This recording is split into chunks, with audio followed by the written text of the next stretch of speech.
Evil does not sleep. It waits. Something is coming. Back to the Dark Ages. The devil and his army. You know, the world is broken. this is the only way. I watched your island burn. Show him your fear!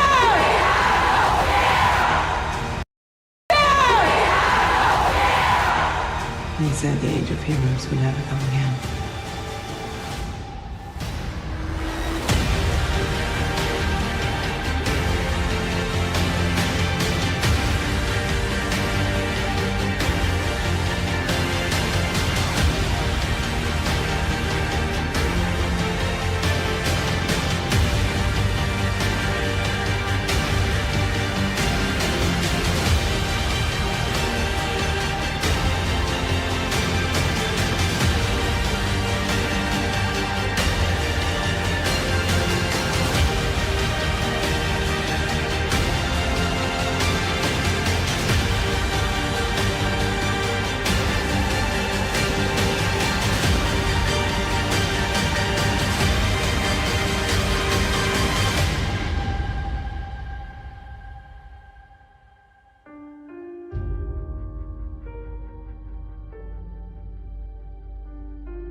What's up, you guys? We trying round two.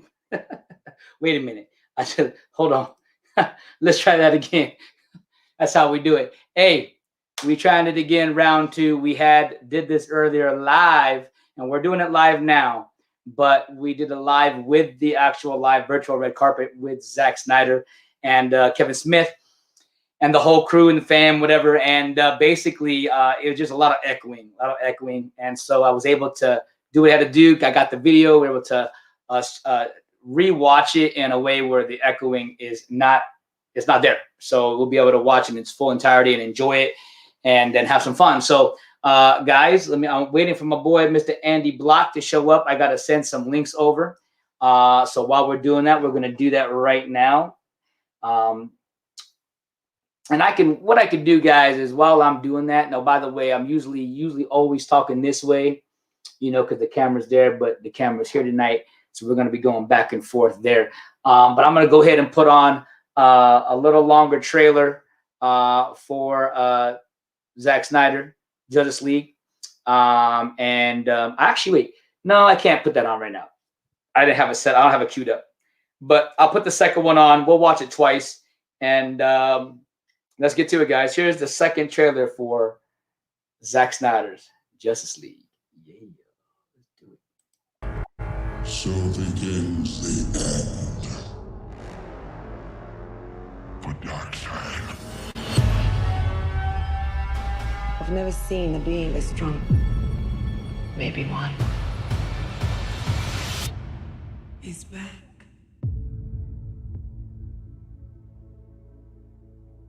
I spent a lot of time trying to divide us. I made a promise to him on his grave. I need to bring us together. There are enemies coming from far away. They serve an old power. This world is divided. No protectors here. No lanterns. No Kryptonium. It will fall in his name. I have turned worlds to dust. All of existence shall be mine.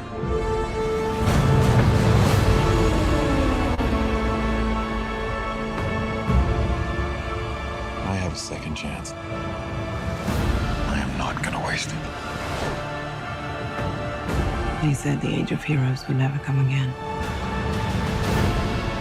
Fighting the devil and his army. You know, I don't care how many demons he's fought and how many hells. He's never fought us united. It's time to stand, fight. The time is now.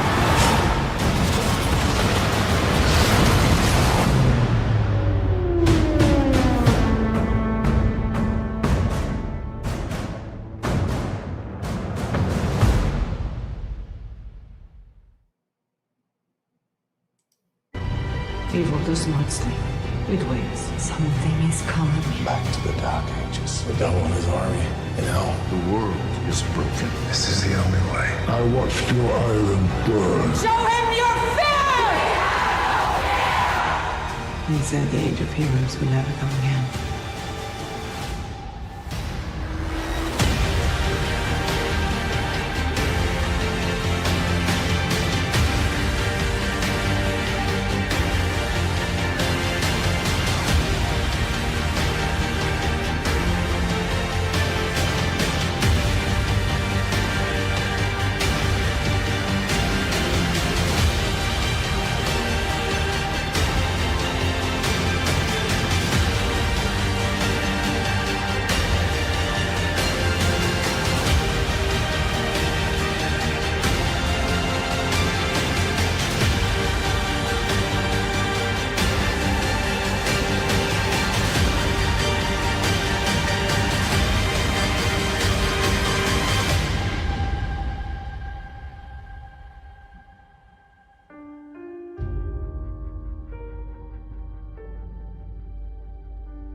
Bam, we back. I think we got my man backstage. That's what I was trying to do, guys. Thank you for doing that. I think, let me see if I can scroll him down. There he is. All right. Let's bring him in here. Let's do it. There you go. Man, you the Dark Knight. Yeah, I'm in my bedroom, so I don't have a lot of light. And that's all good. Yeah. Okay. Sending me something. Okay. Anyways, so no matter who's here, man, hey, by the way, whether you're watching this live or whether you're watching this on the replay or whether it's one of you or there's 10,000 of you, we thank you. We appreciate you. We're going to go ahead and we're going to start playing this vid. I know you can't see Andy because he's the Dark Knight, but he's sticking the thumbs up just like that. There you go. He's getting ready for Bat Flick. That's what I'm talking about. Did you okay. I do want to just start things off. I want to show off this little clip, if you don't mind, Mr. Andy, before we start to the actual video. I'll be looking back and forth to my phone, guys, because I am trying to see who's going to come in and who's not going to come in and all those fun things. So it is on vibrate so I can hear it.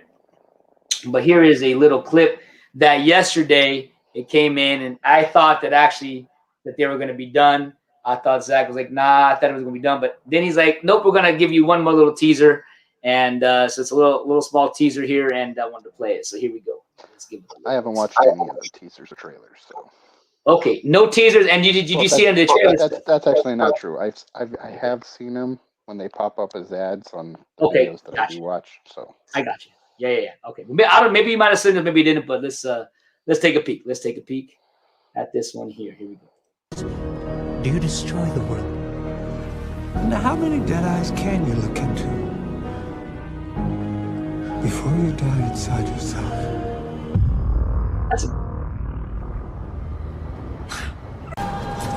Andy, I can't play that one because I think that's a scene that we're not allowed to play. But I wanted to rewind that real quick. I'm gonna mute it. But I want to. This is the highest quality, by the way, the 720. But I want to say look at that hand, Andy. That hand is massive. it's like Thanos. God, Wow. Jesus, and Thanos was actually kind of a copy of Darkseid. So yeah, there you go. I heard about that. His face tells the story. Oh my God, that's crazy. Anyway, so I just thought that was a really nice little cool little clip.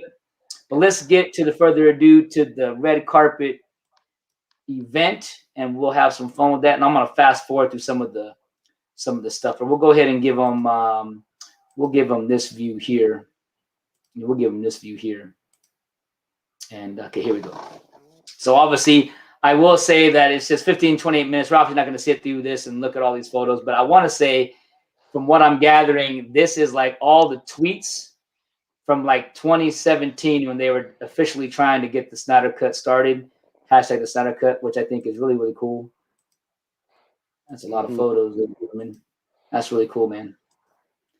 This is a definitely huge movement for sure. They did say this in the show. They did say this, that Zack Snyder is now officially the first, if you want to call it, director that got a chance to redo a movie that came out in theaters. You know, there's nobody else that done that. So, and not because go ahead. Most of the time when the studios interfere, they get their way, and the directors just think, you know what, I'm not going to deal with that, and they just go on to their next project. Right. Well, what I mean by that is that you know, it's not like, I mean, definitely the studio was involved, because that's another story to get into. But you know, Zack obviously had to step away for whatever reason, and obviously they go into a little bit of that in here with the suicide prevention for his daughter Autumn, and so. But with that being said, to be able to still, because I think they even touched it very vaguely here that you know, Warner Brothers did ask Zack, hey, we'll put on HBO-MAX, but you can just put up the version you have on your laptop, which is, you know, a lot of stuff wasn't finished. And I mean, the film was finished, but as far as like the VFX, the sound, you know, all the different things that complete movie was not finished yet on that end. So he was like, no, you know, and then of course he said, hey, let me pitch you my idea. And he did. And then $70 million later, here we go. So yeah, but it's crazy because, well, we'll just let these guys talk. Let's let these guys talk. We'll fast forward it to the number here. There he is. Actually, I do want to play that little part. I can't believe that that actually happened. Okay, 13 seconds. Here we go.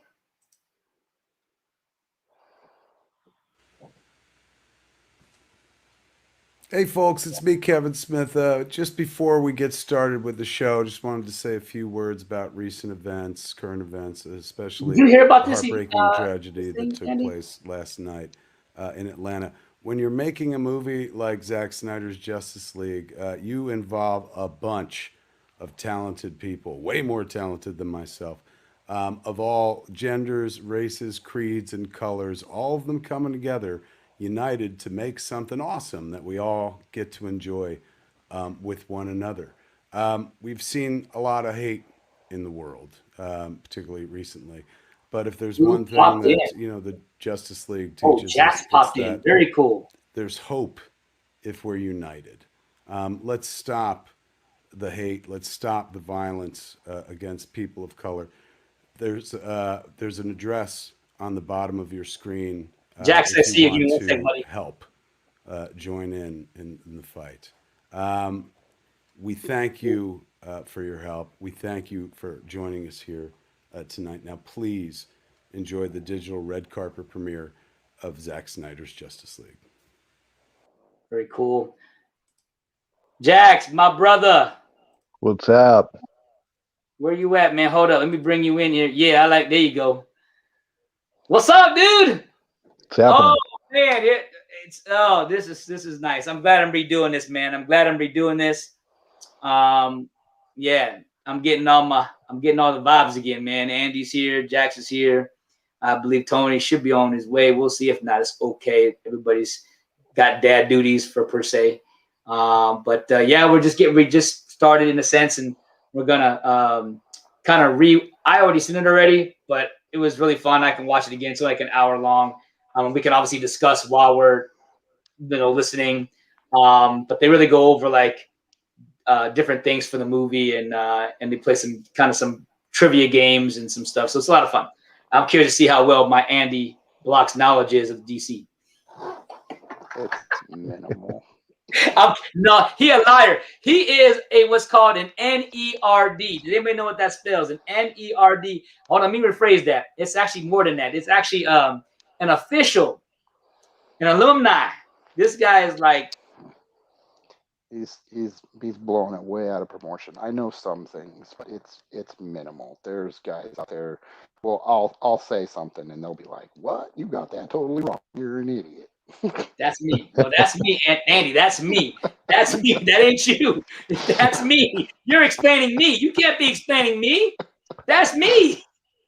I'll be like talking to Andy about something, and Andy's like, that's not what it is. It's this. And then he'll go off and tell me. So, anyways, Jackson, it's good to see you. What time is it over there right now, wherever you're at? It's 1:12 in the morning. 1 in the morning. Okay. Yeah. Yeah, it's so funny because Kevin Smith really messed up in the show at the end. He's so excited to get everybody to watch it on HBO-MAX, and he flips it around. He's like, "It's starting right now. It's 12 o'clock midnight right now in New York, and you get to watch it there. And so, LA guys, it's 9 o'clock, and you have to wait 3 more hours." I'm like, 3 more hours for 3 a.m.? I was like, "What are you talking about?" So he was mixing up the times, and he was trying to say 12 o'clock for Western time. And this West Coast time, and then 3 a.m. for all the New Yorkers. So I was like, man, and can I watch it early at 9?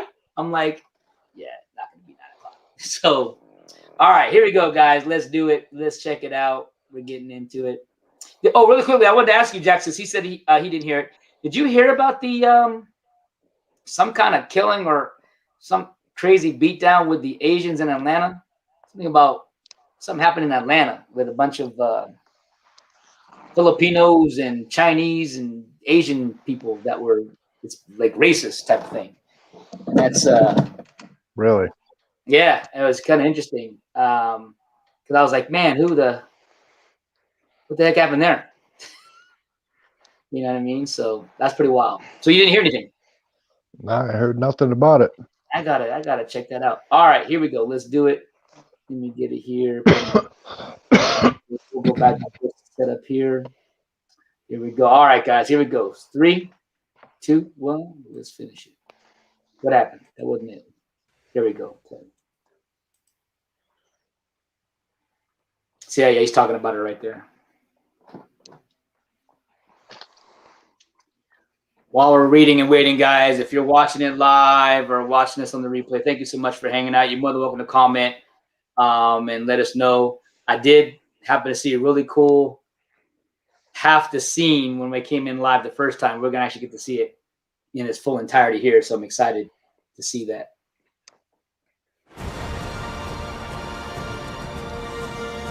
That's not me.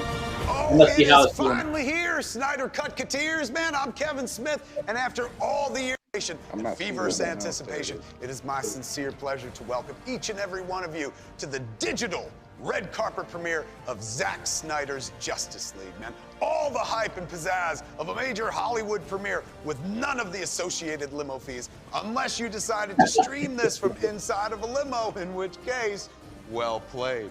As you can see, we're broadcasting right here from a spare bedroom in my house. I'm just kidding, I wish I lived here. We're actually at the all-new DC exhibit at the Warner Brothers Studio Tour Hollywood, man, which means you're getting an exclusive first glimpse tonight at this amazing new I want one of them. Now, as we all know, the Snyder Cut has been a long time coming, and it absolutely would not have happened without the support of tonight's extra special VIPs, man. I'm talking about you, the fans, especially all the APs out there.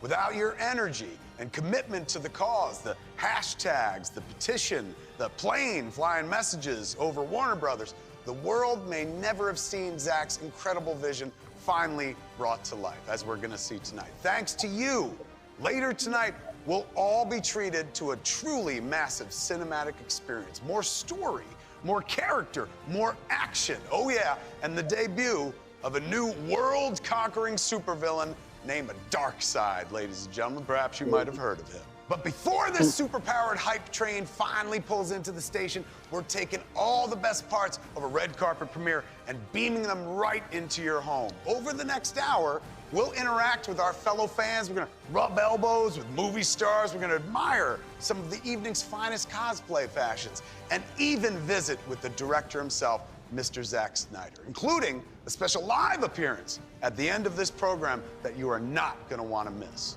So for the love of Hera, man, just do exactly what y'all been doing for the last 12 months and don't go anywhere, okay? This party has officially started, man. First up, let's check in with our fan correspondent, Joelle Monique, man. She's over in the fan pen. What's cooking over there, Joelle? Only one thing cooking over here in the fan pen, Kevin, and that's anticipation. Like he said, I'm Joelle Monique, and over the course of the next hour, I'll be mixing it up with some of the red carpet's most distinguished and enthusiastic guests. What's crazy is I kind of know Dave. Check out some of the cosplay, rock some trivia. These guys got some serious. They've got some serious. All these guys have got a chance to. The debut of Zack Snyder's Justice League. Got some cool stuff. Make some noise, fan pen.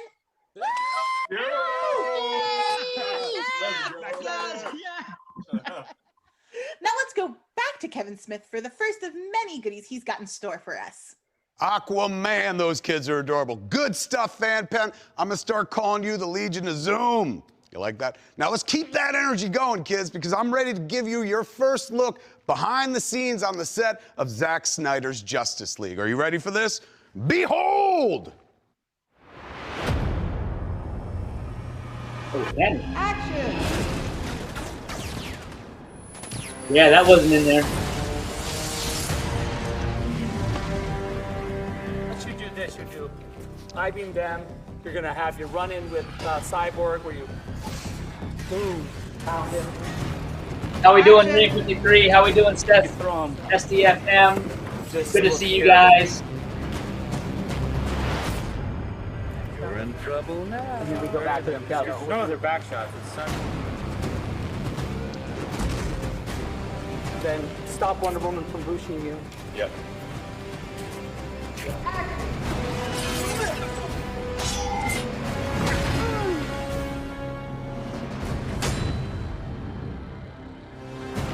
He's got her like that.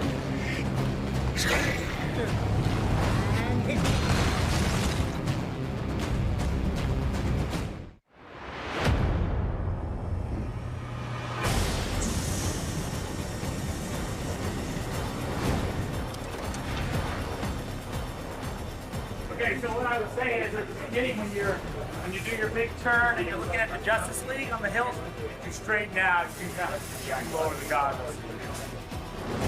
Straighten out, and we're going to turn our guns on. 3, 2, 1, fire. And here comes your hard bump to the right. 3, 2, 1, bump to the right, explosion. Hi, Miss Apple. Bruce? Bruce? Cut! That's pretty slick. And then we just have Ben turn right out of that, right? Yeah. So it's pretty much like, he started kind of like that. He's kind of leaning over sideways and go like that, straight, rather than. Don't worry about me. Get your unity. Look at that. You know, Batman with the dogger bomb, you get to pull off the owl. Watch what Zack Snyder did. Pretty good. Ah! Goosebumps! Am I right? Ugh. Now let's check back with the fan pen where Joelle is standing by with some questions. Joelle. It's now time for a little Q&A with our resident Snyder Cut super fans. Can you talk a little bit about the community that's sort of built around this? Or several of us were, familiar from kind of being in similar circles. We're all interested in both like the DC properties, but also Zack Snyder as a filmmaker. What Zack does is an art form, and through his art form, I've met so many amazing people, and these people that are here with me now are all my friends, and I talk with them every single day. We just developed this really awesome friendship, and it's just been a hell of a ride. Who's your favorite Justice League member? You can't beat the big man with the S. It's Superman, without a doubt. I'm gonna have to say the Flash. I think I got to shout out Cyborg. Zack Snyder made Cyborg the heart of the movie. It is Wonder Woman. There's something about the way That's my future wife, by the way, guys. Represents his women's in his movies that just empowers you. Definitely Batman. He can do anything that he sets his mind to. When we're going to the larger Justice League villain canon, we've got Darkseid.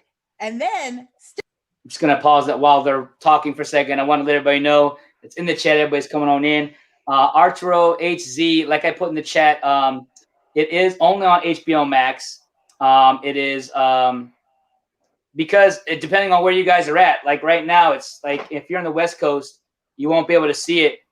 I'm in Mexico right now. It's 12:21, and you're on the actual HBO Max.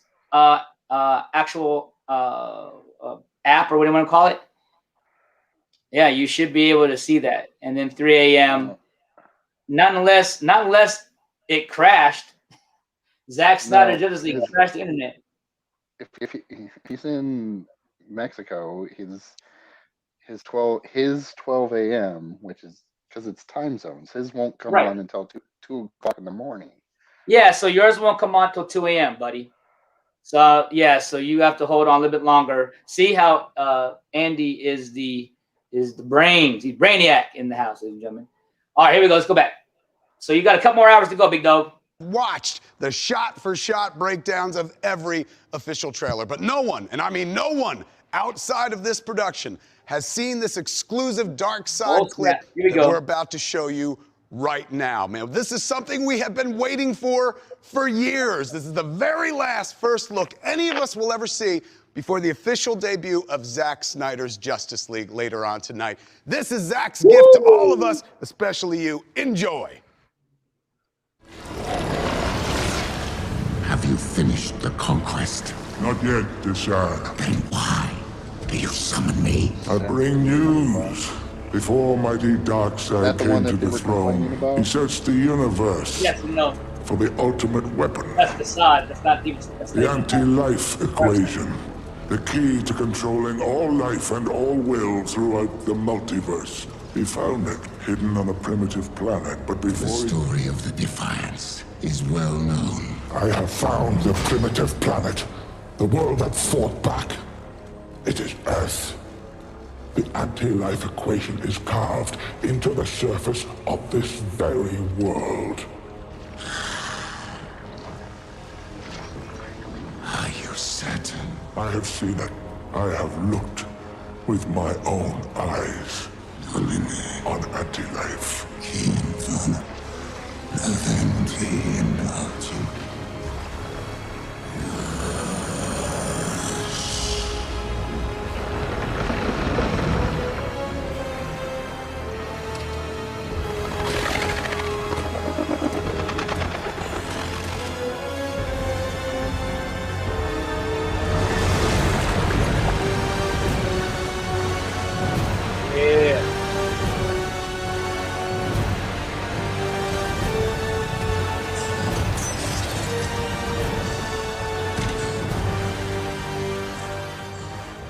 My lord. Welcome, ladies and gentlemen. I have been to a lot of movie premieres, but this. So I am curious, Mr. Andy, what do you think? It actually looked really cool. Mr. Jackson, what do you think? I concur. Now, I have a quick question for you two gentlemen, because I'm really curious to see your thoughts, because there were a few, and I believe they're just haters, that literally thought that was the full design of both Desaad and Darkseid. They did not think it was a portal or some kind of, as you can totally see, it is a portal. Did you guys thought when you first saw that was the actual full design? No, I thought it was like some kind of projection. It was obviously like kind of like liquid metal sheet that's like projecting like an image of Darkseid that Steppenwolf could communicate with. Exactly. What about you, Jax? That's how I took it. I took it as something like from Star Wars, where the Emperor was, talking to Darth Vader. Yeah. Right. Like an Empire Strikes Back, yeah. Right. Well, thanks, guys. Andy, you really saved some people. I'm going to go back and put some stuff. We got Seth saying, hey, y'all. Actually, we're just going to I know where we're at. We'll come back to it in a second. Hold on. So we got, hey, y'all. We got, okay, I'm saying hi back. Oh, not me. Let's get out of me for me. It's the same here. This is the one. Where'd it go? Not that one. Sorry. This one right here. Hey, fellas, having trouble watching the HBO, which we just explained, which we could talk to in a second over there. Miss Apples says hello. Good to see you, Miss Apples. Of course, my man, Arturo HZ said, can you help? When we all did, which we'll talk to that in a second. Having my hip bone pops out. Hopefully that will not happen. Arturo actually says, thank you, Andy, for the heads up. And also, now really quickly, Mr. Or Reem 53, where are you from? So we can tell you what time for you, if you don't mind. So let me see that. Let me write it out. So Reem 53, where are you from? Where are you from? Just in case you can't hear me 100% there. Make sure we got the boom. Yeah, okay. So I just put that in there. So am I understanding that this whole thing is supposed to premiere at 12 o'clock in all time zones? Well, not all time zones. So let's just say, well, Andy, I'm sure you can figure it out. I'm just saying, I know for West Coast, it's 12 a.m., 3 a.m. is for East Coast. That's all I can. Yeah, it's 12 a.m. Pacific Standard Time, and then your respective time zone based on that. There you go. Yeah, that's it. Let me see. I hate when my That's how headphones. I understand it, anyway. Yeah, I hate when my headphones are on my muscle pop auto place. It doesn't have money to sound really weird. Okay. That sounds like sounds like not like fun. text My friend would send me. We call those threats.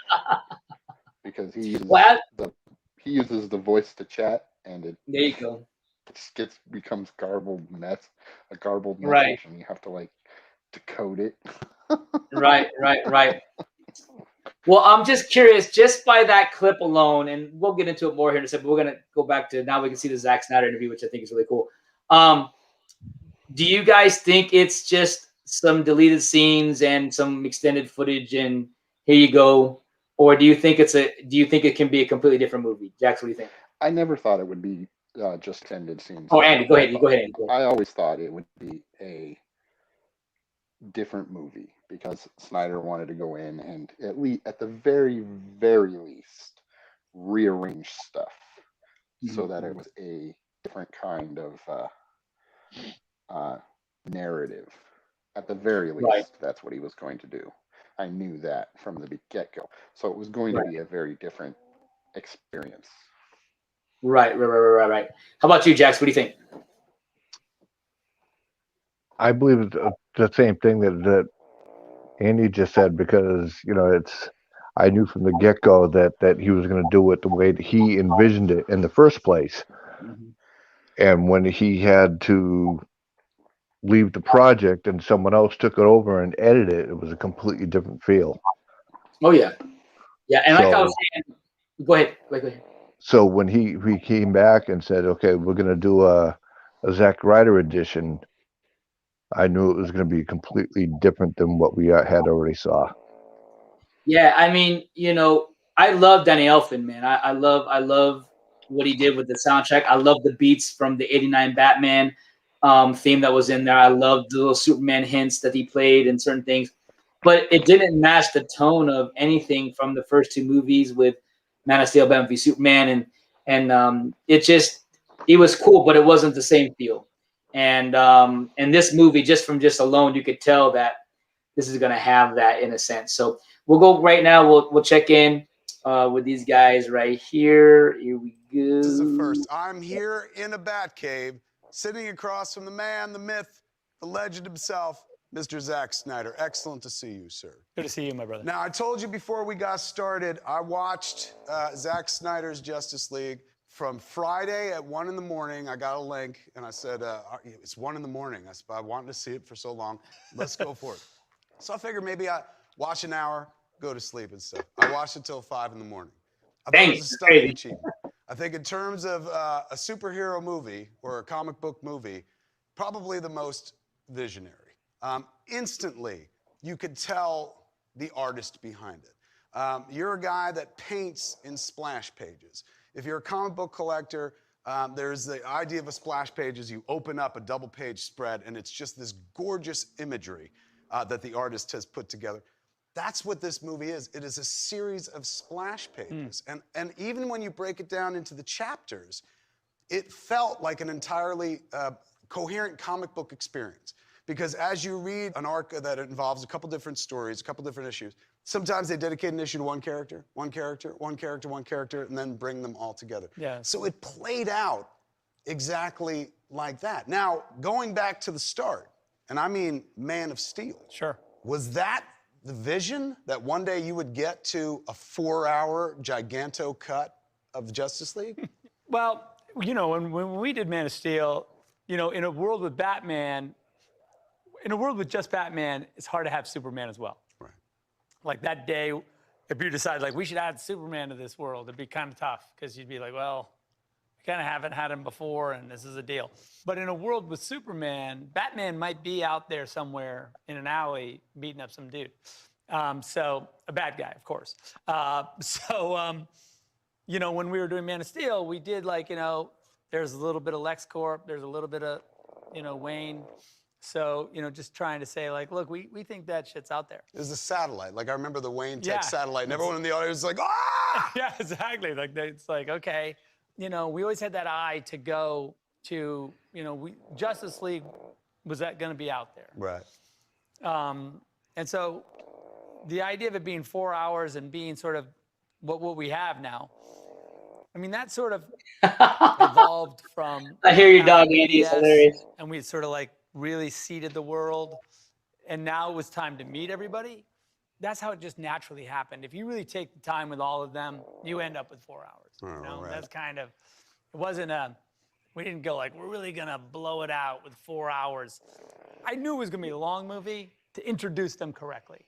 You know, you end up, and then also to give the villain, frankly, you know, Steppenwolf and Darkseid they need their space to feel like you've got a complete emotional journey that you've been on with these guys.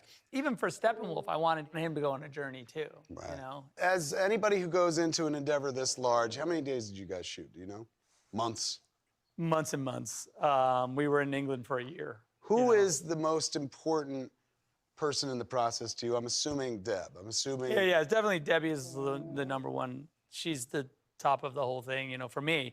She busts my chops in the best possible way, but also she's also my partner and really supports me when, you know, the chips are down. So I got lucky. And then the rest of my crew, I bring them from movie to movie. So they all are, you know, they're family to us. They're really who we are social with, as well as that our little circus family is pretty much how, you know, they're our friends. So it really makes going for a year to England not a crazy experience, because it's the same people we would see if we weren't in England.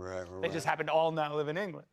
So it works out pretty good. Since you're in a world of epic storytelling where sequels are de rigueur, you get to work with the same casts over and over again. And as we saw in the footage, there's a lot of affection. As we saw during the release the Snyder Cut campaign, there's a lot of affection. He's having a great time, It seemed like family, no? Yeah, 100%. Like those guys, yeah, I really consider them friends, especially that cast, because I've, you know, Jack, so I've been making these DC movies for almost 10 years.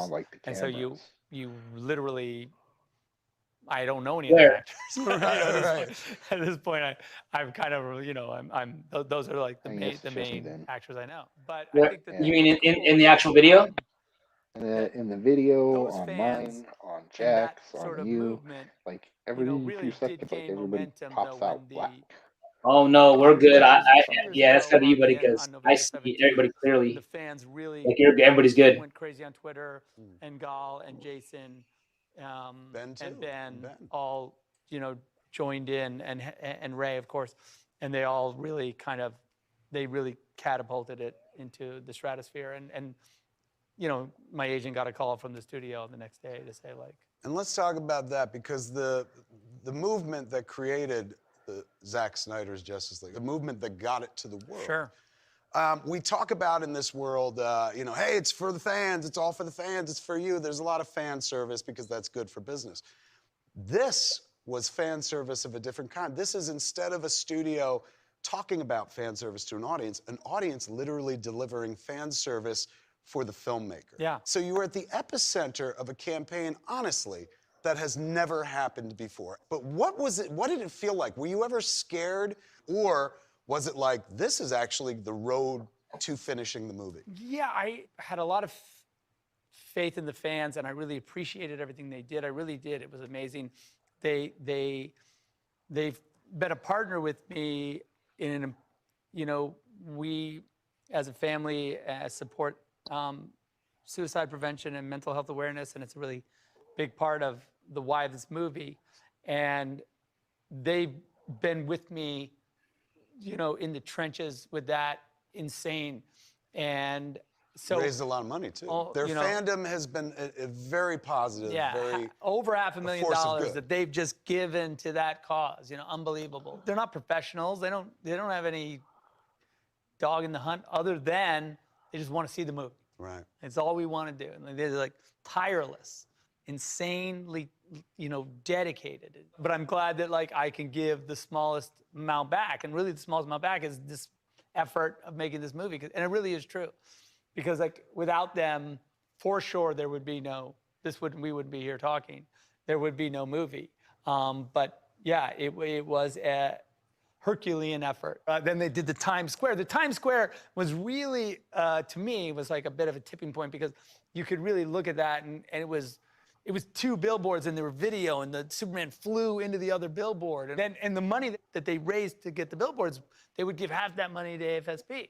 And, you know, there was always that partnership was on the billboards and everything. So you were like, wow, that journey was just insane. And yeah, did I think, was there a chance it was gonna really happen?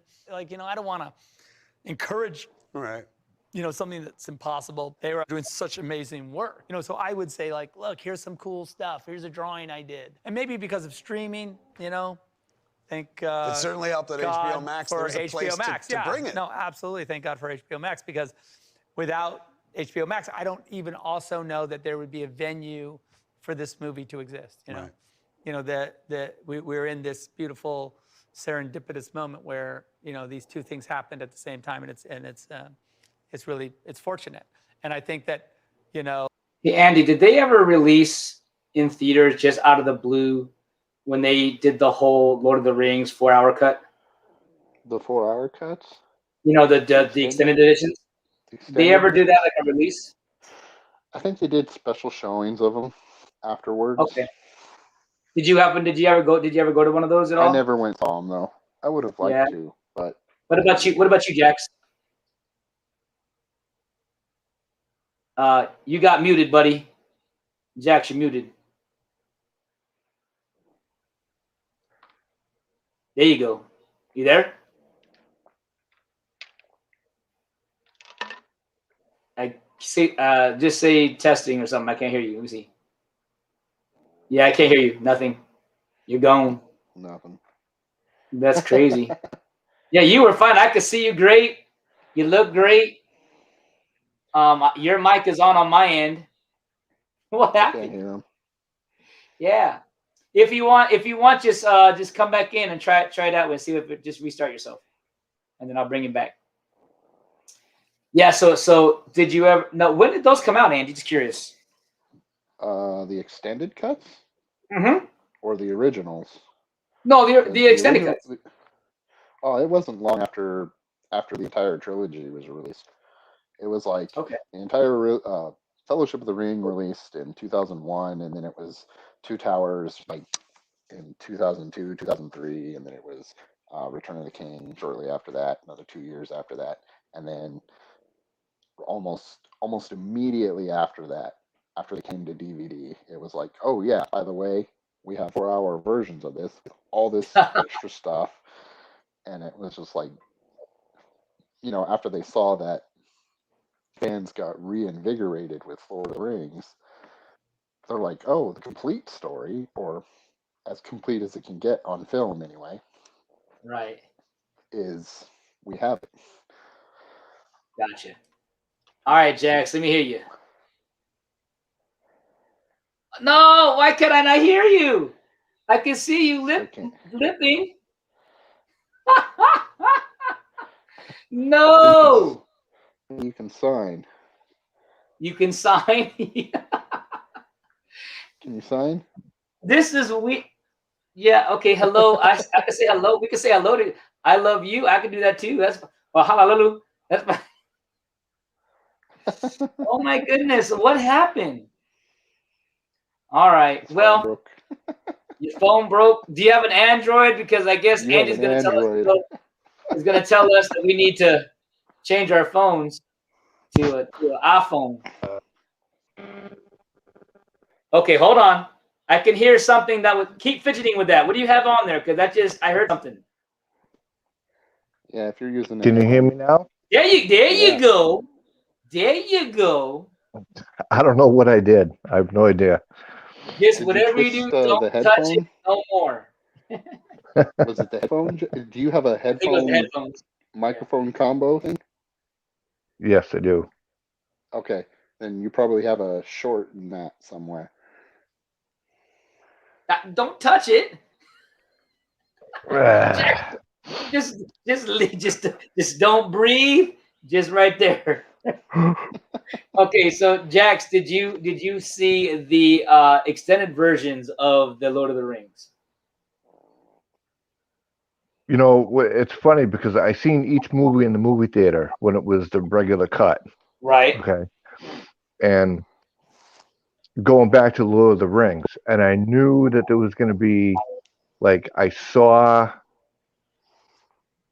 the I waited because I saw that I somewhere that there was going to be extended editions. So I went out and bought all the extended editions after, you know, the movies came out, and then I waited for the same thing for The Hobbit. So that's all I own, but I did not hear anything about any releases of the extended edition at any theaters or anything. So would you have gone if you had the opportunity to?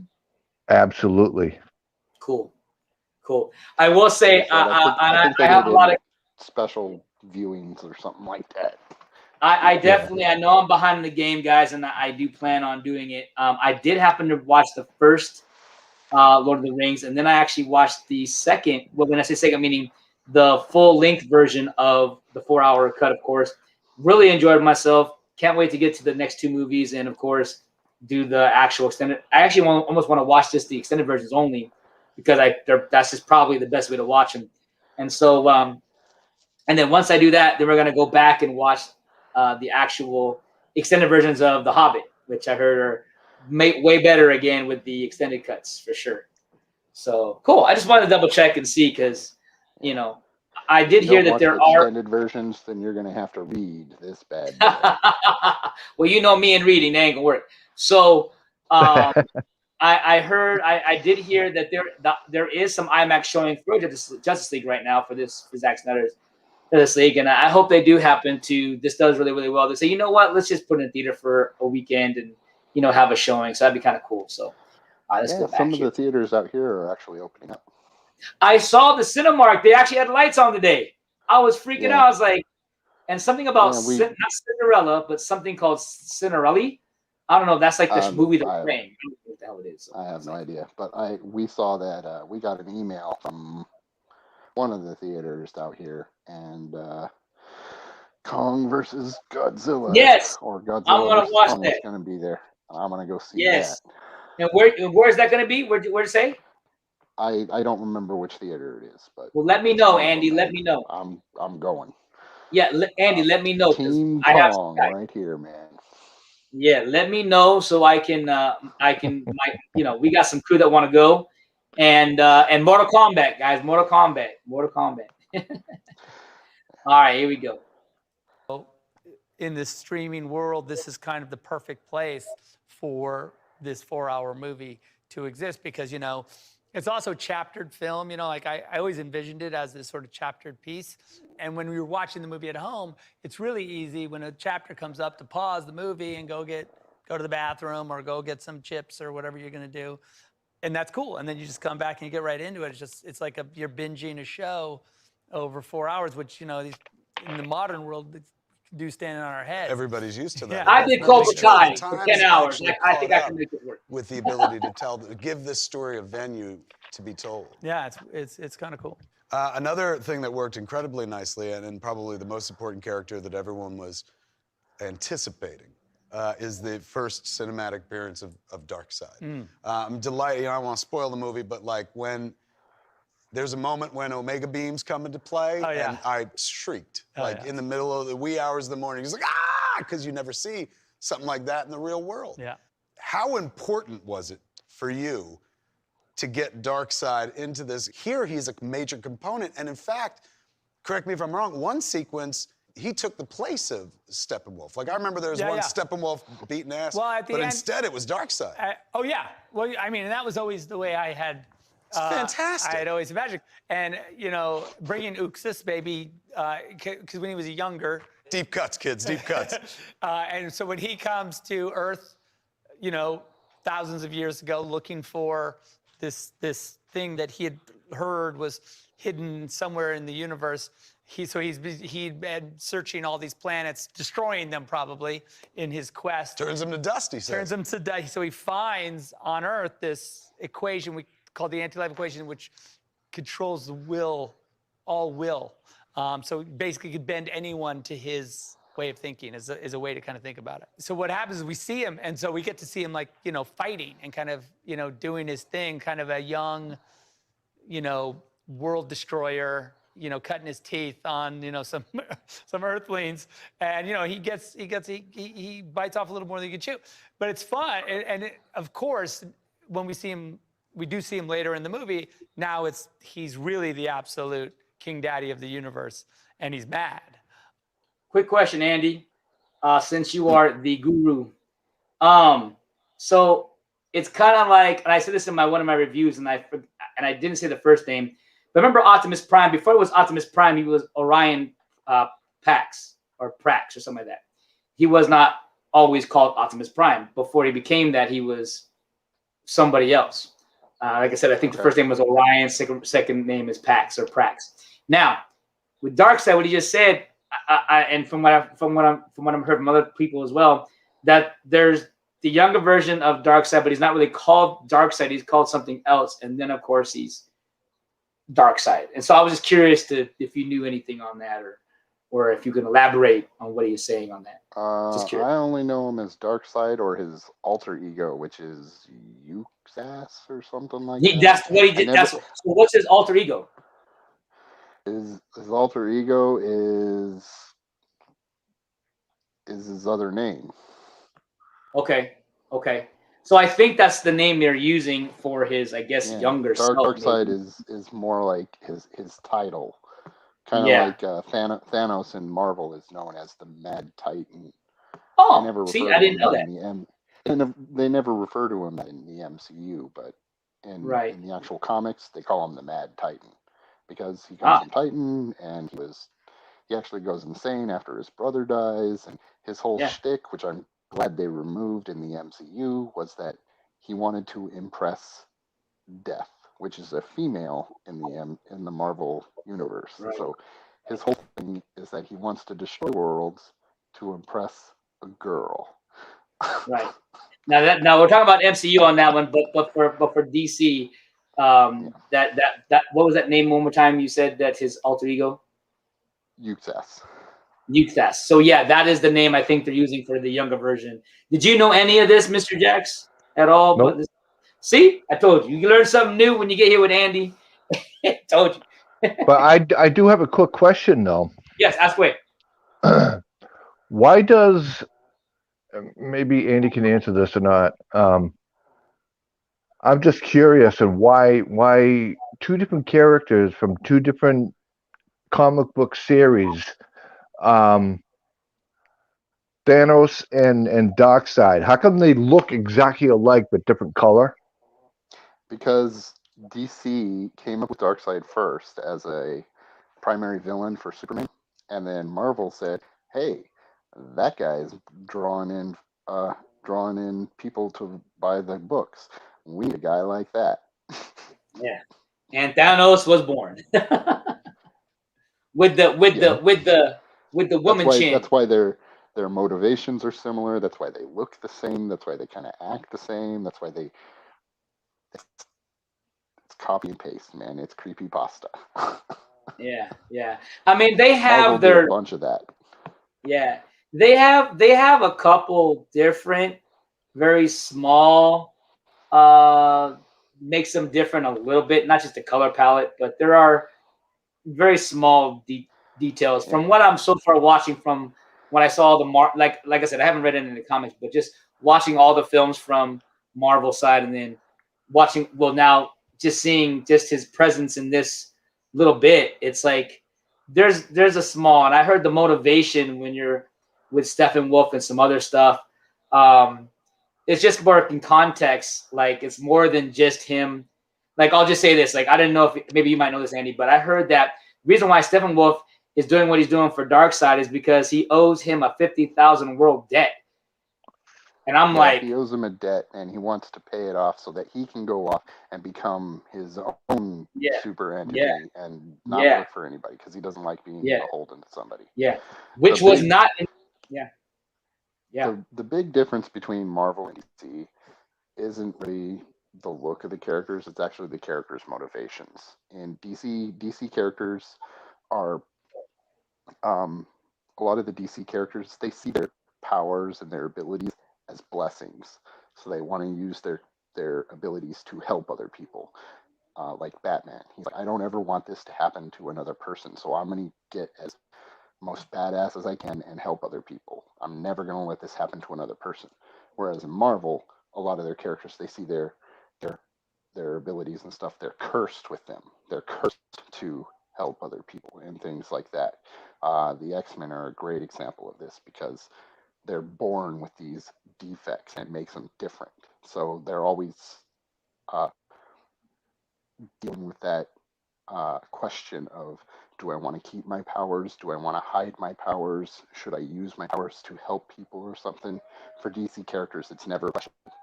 I got to use my powers to help people because I'm given these. It's a gift. Right. Yeah. It's really cool. So, Jax, what do you think, man? I mean, obviously you like both. I mean, I can tell you kind of just an over. Just, hey, man, I like comic book movies. You know, I don't think you have a side, personally. From me, I don't know if you do or not. I actually like. Actually, I do have a side. Okay. But I do like everything. Okay. But I am on the side of DC. Okay. Well, there you go. There's nothing wrong with that at all, man. It was, you know what's so crazy is I had to question myself, and we'll get back to it real quick. I looked at all my figurines and I look at all the different things I have, and trust me, I love Iron Man, Spider-Man, Thor, Hulk, all those guys. I do love those movies, the TV shows, and I watch them and I have them all. And then I look at the DC stuff and I notice though I have more things for DC. And I'm like, maybe I am a DC guy. I don't know, because I like literally have I have not one Marvel. Usually, what I always think above you. Yeah, I have. If you think of like T-shirts, I really buy my own Marvel T-shirts. I do have friends that buy me for Christmas or birthdays, and of course I always wear them, and I wear them, and I'm proud to wear them. I'm not afraid to wear them. But then I always catch myself buying. I just bought me like 7 JL T-shirts, different types, for certain things, and it's crazy. Like I didn't realize that when I look back and I go, oh, you know what? I mean, I like both, but I guess maybe I do lean more with DC. I guess I don't know. Andy, you want to lay us down into the end of, you're the therapist, sir. So help me and Jackson. Help me and Jackson. I'm teasing. He's the one in the dark. And we're the one in the light. That's fishy. Right, I'm on both. I'm on both sides, but and that's what I feel like to me. I feel like I'm in both. That's kind of like that's one of the reasons the recent DC movie universe kind of upsets me. Actually, the entire DC movie universe, ever since its inception, even Superman 78 with Richard Donner, none of the movies, none of them, have ever done any of the characters properly. And it's because DC characters are probably the best characters in any comics universe. And they deal with such deep storylines. And just if you read their comic books, they're phenomenal. But they're treated just like B-grade superheroes, and they're just thrown into campy storylines. You know, Superman rescuing cats from trees and chasing around Lois Lane. There's so much more to Superman than Well, I'm that. glad you said that. I'm glad you said that, Andy, because I'm gonna give you something that you actually might enjoy, and then we'll get back to this really quickly. So, I know that you're a huge Cobra Kai fan, correct? Yeah. And remember, I told you when I first told you about it, I'm like, man, this is the show that's 100%, Rotten Tomatoes. It's everybody. There's not one bad review, and so there's a show right now that's happening that's having the same effect, and it's Superman and Lois. Yes, it is phenomenal. It is one a hell of a show, and the way they're doing it, and how the storytelling, and it looks like they took up the color palette and some stuff. They really made it cinematic style. It's not your normal. That's why everybody's asking: is this a CW show or is this an HBO-MAX show? Because it does not. None of the shows look like this, or even the story written. And like I said, you got people that really hates the CW, like hates it with a passion. They talk mad smack, and all of them are saying praise of how they took the Superman character that was on Supergirl and made this character really, really. So Tyler Hoechlin right now is going to be a really top contender for now, one of the best Superman right now playing. And I'll just say yesterday's episode was amazing, and you definitely got to check it out, man. I think you'll enjoy it. And then it sucks because they had a COVID incident happen. So after next week or the week after, they're taking I think 3-week break. And then Supergirl is going to take its place for about 3 to 4 weeks. And then it's going to come back to Superman. I think like May 18th, May 19th or something like that. It's going to come back and finish its 15 episode season. But they already got signed for 2 seasons already. They got the second season going. But I'm just telling you because I like what you just said. Even though I love all the Supermans, the only one I really didn't like just because maybe there was, I don't know, with Dean Cain, even though he was okay. But I love me Christopher Reeves. I love me Brandon Routh. I love me Henry Cavill. I love me Tyler Hoechlin. Heck, I like obviously Tom Welling.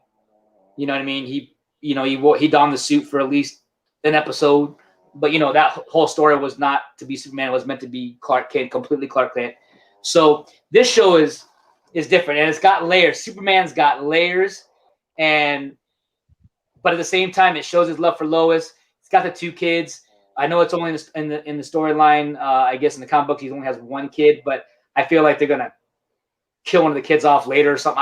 There's gonna be something because right now they're doing this thing where one of them has powers and and the other one is manifesting it kind of, but not.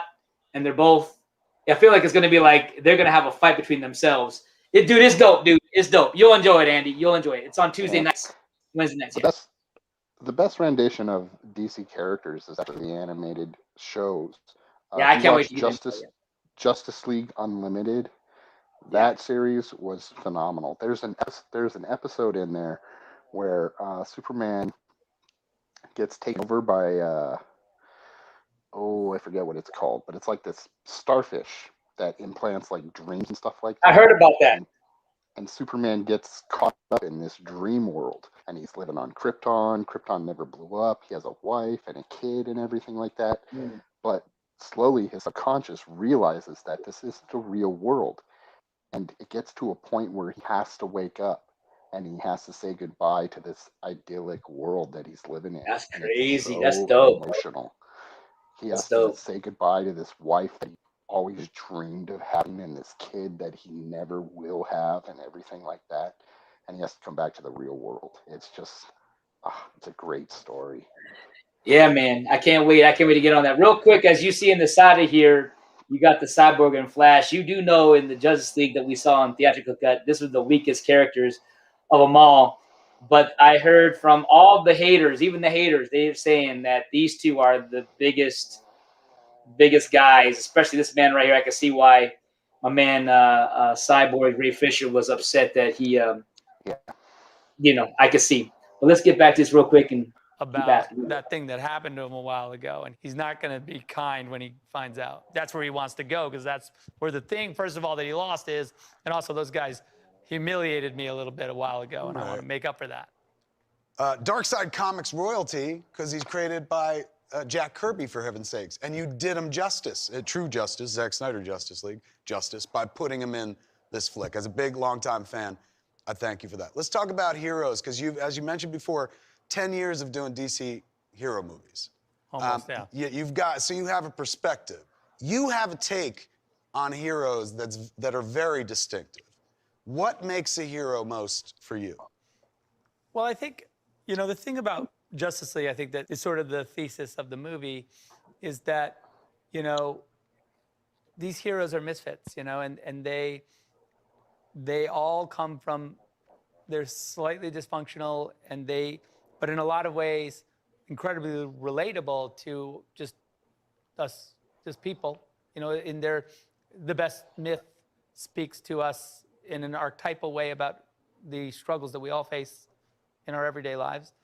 And I think that what we learn is that these heroes are us in a lot of ways. And I think that the real heart of the movie, if you look at Cyborg's journey, who's like really he's the linchpin, he's the kind of the why of it. He's the heart and soul of the journey. He's on it, and even though he has godlike powers as well, because he's Borg-life, he's our human way in. Yeah, 100%. The one that, like Barry, to some degree, we can totally identify. Yeah, like we yesterday. And Ray did a phenomenal job. I know, Ray does. That's the other beauty of the Zack Snyder Justice League. You get to see that entire storyline. Yeah, so when you look at sort of Ray's journey, and that in the end, there's a line where he says, you know, I'm not broken and I'm not alone, you know, which I think it really, in a lot of ways, just has a beautiful meshing with our message of mental health and our message of like suicide prevention and all this.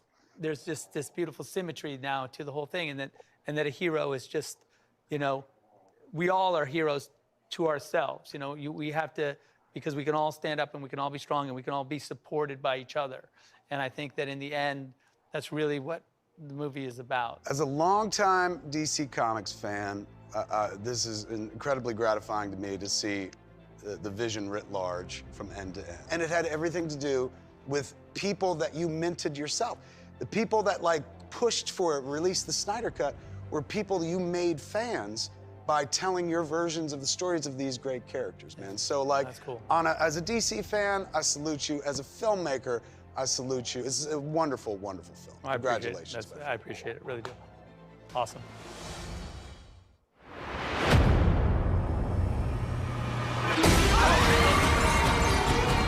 Oh, this is badass, man.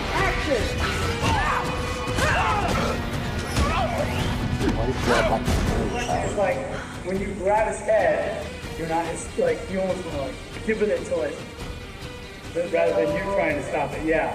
I'm out.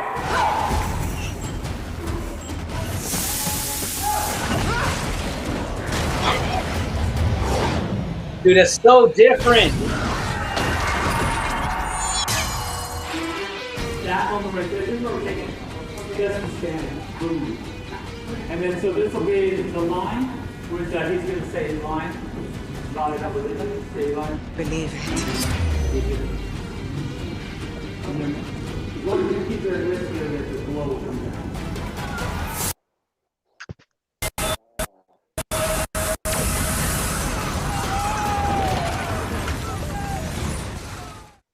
Kids, on a night like tonight, the stars always shine bright, man. So let's welcome a few of the brightest stars. Hi, everyone. This is Connie Nielsen, and I play Queen Hippolyta, Queen of the Amazons in Justice League. I got her Funko Pop. And this is a shout out to all of the fans. She's really pretty. Thank you for all the love, for the support, for the dedication, and thank you for all the messages, the fan art, all of the ways in which you appreciate the work that we've brought into playing these characters.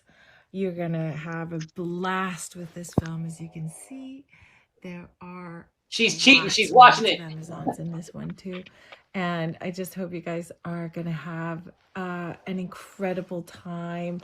I hope you enjoy everything that we've worked really hard to put up there. And I know Zach is just so excited that you guys are getting to see this. So lots and lots and lots of love and thank you and gratitude for all your support. Mwah. Hey, it's Ray Porter. Big shout out to the fans who never gave up. That's Thank his voice, you, boy. HBO So cool. Max. And most of all, congratulations, Zack Snyder. It's been a heck of a journey. Thanks for bringing me along. He actually has a part. Meanwhile, in the friendly confines of the fan pen, our correspondent Joel is ready to lead us on another adventure. It's an adventure, all right, Kevin. Albeit a trivial one, but that was completely by design. All right, Andy, you better answer these questions. Trivia time! Let's do this. Come on, Jax. Get in here. Let's do it. Go! Oh, wait, hold on. We have someone joining us? What? Hold on, guys. Hold on. Oh, hello, my friend. What? I able to do Justice League trivia without your old boy Ray Fisher. This guy. Oh my God. Hi, Ray. How you doing? Oh my God. What is going on, people? What is going on? How you doing, Joel? Let's see who we got here. I mean, my screen keeps shifting from person to person, but it's nice to see you all. Come on, y'all. Thank you all for being here. Thank you all for supporting Zack Snyder's Justice League.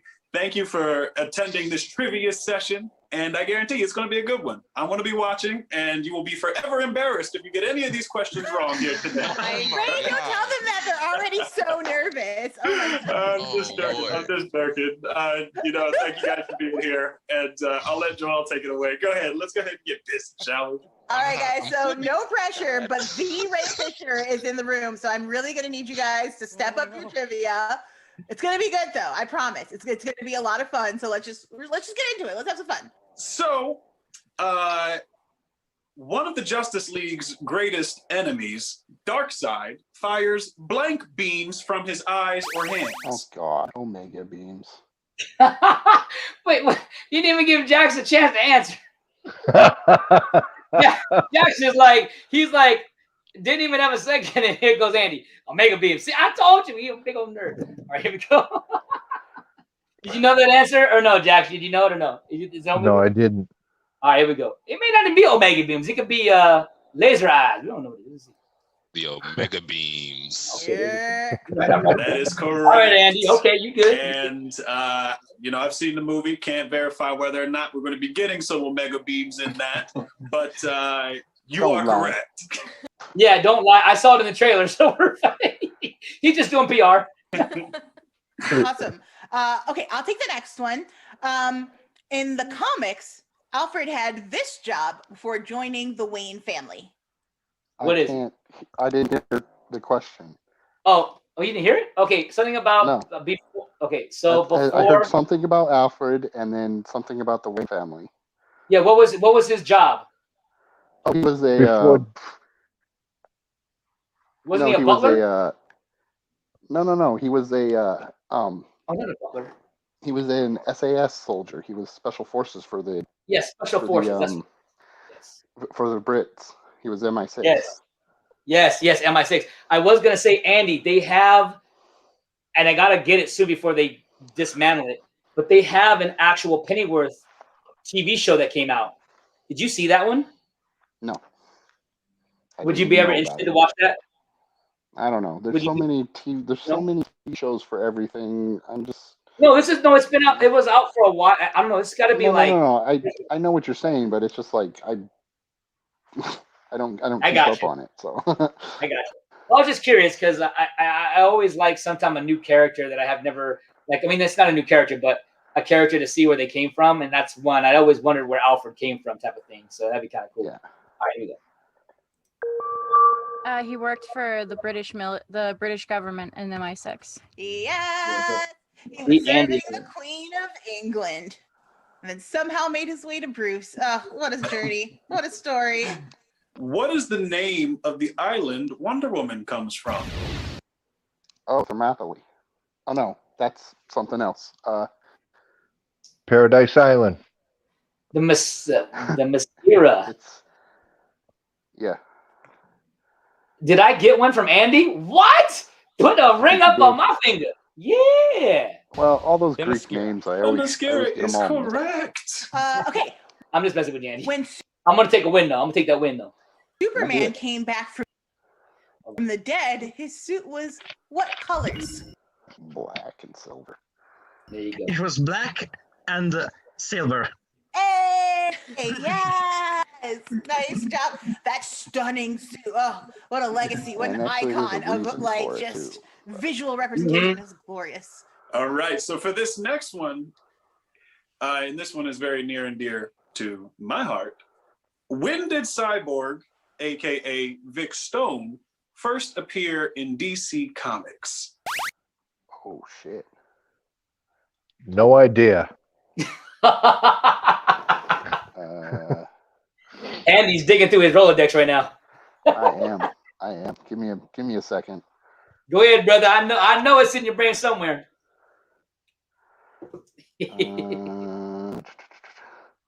No. It was an anthology book. DC Comics number 32? No, it was earlier than that.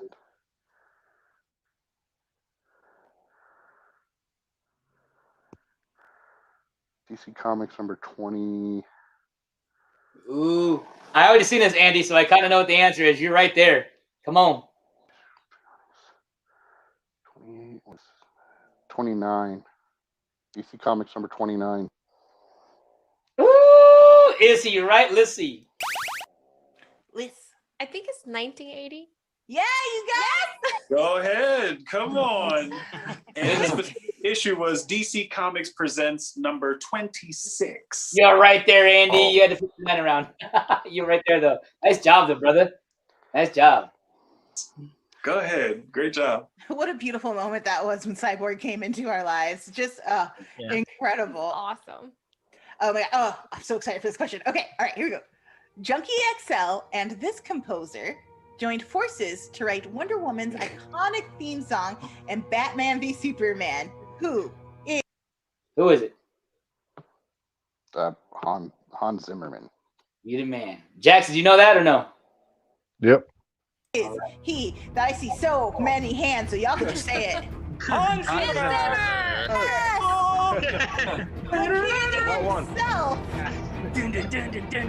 Yes. Sorry, I just hear those drums. I go crazy. Okay, let's go with this one. Which comic book legend created the characters of Darkseid and Steppenwolf? Jack Kirby. Mr. Jax, what do you think? I'm not up to comics. I don't know. That's okay. That's okay. I'm gonna say Sam Raimi. Whatever, dude. I'm in the wrong. I'm in the wrong Right universe, next Andy. to Ash Williams in the Evil Dead series. Amen. There you go, brother. I got his Funko Pop, by the way. I got. Hey, you know what? Darkseid and Steppenwolf do look like Deadites, so I'll give you a pass on that one. There you go. Ooh. Again, all hands are up, so y'all just say it. Jack Kirby. Jack Kirby. Hey, listen, y'all are so talented. They were like, we don't know if we gonna know all the credit that you do because you're fans and you're ready and you're prepared. Yes. Okay, so this is our final question. So here we go. What day did Zack Snyder announce that Zack Snyder's Justice League would be coming to HBO-MAX? You guys got it. Just say. I don't know that one. Andy? No, you're going. You take a wild guess. April 26, 2000. Okay, gotcha. What about you, Jackson? Now remember, if you happen to get this right, you guys should go get the lottery number and win the lottery. So, Jax, what do you think? What date you think? I'll go with April 25th. April 25th. You're April 26th. Are we 2020? Yes. That's what we're going for. Yeah. All right. Here we go. May 2020. A day that will live in. You guys are close. To be a holiday now. Don't get the lottery What was number. It was May. It was May 20th. You're very close to it. the day you all became victorious in your long-standing mission. And listen, you guys knew the answers. You're all super fans, and so you guys all win. Thank you for everything that you've done, and you guys enjoy Zack Snyder's Justice League. Hey, Andy, really quick, when they do the Aquaman thing, this is a trip, man. I think, or even the Cyborg thing, when you see it, I always thought there are at least some shots in these films that are actual outside shots. But dude, they're all in the studio, bro. That is so crazy to me. Like when you watch these films sometimes, do you believe they're in the studio or do you think it's outside at all in some degree? I believe most of them are in sound stages, but sometimes it's hard for me to tell. Yeah. What about you, Jax? It's I mean, when they're doing the outside shots, it clearly looks like they're outside, so it's like, you know, I'm not really sure. Yeah, it's tough, and like I said, easy to tell. And then other times it's like when there's a lot of clutter, you can obviously tell, okay, that's a soundstage shot. But yeah. Well, like I said, sometimes the green screen or blue screen or whatever it is that they're using is bad, and you're like, okay, that's definitely right. Yeah. Well, I'm just saying, like the Aquaman scene, there's some spots obviously you can sell, but there's some that you're like, when you're looking at the behind the scenes, you'll see in a second, everything is like they're not in any water, they're not anything. It's so everything is so added. And then the Cyborg one, I'm thinking they were already in a stadium, but they're not. They're in a sound stage, and it's just really cool. So That's what I'm talking about, baby. And that concludes the trivia. Here it is. Here it is.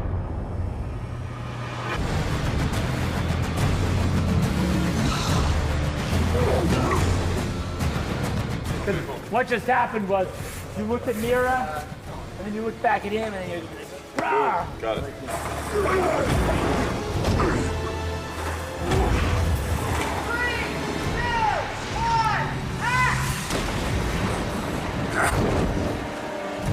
Rich could have his hand up, right? So you can put it right in here. Boosh! That mark will be super critical where you guys land the grab. Oh no. All right, good. 3, 2, 1, action!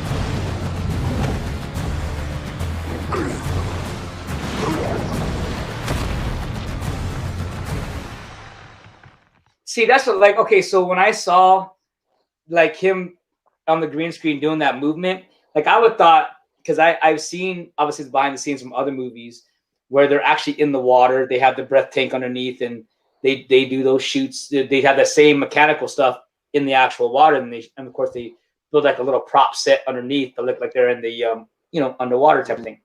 So it's just crazy that whole thing that we see underwater is that. That is so crazy. I could tell because he was moving too fast. Yeah. Normal humans don't move that fast underwater. Well, he's Aquaman. He's Aquaman.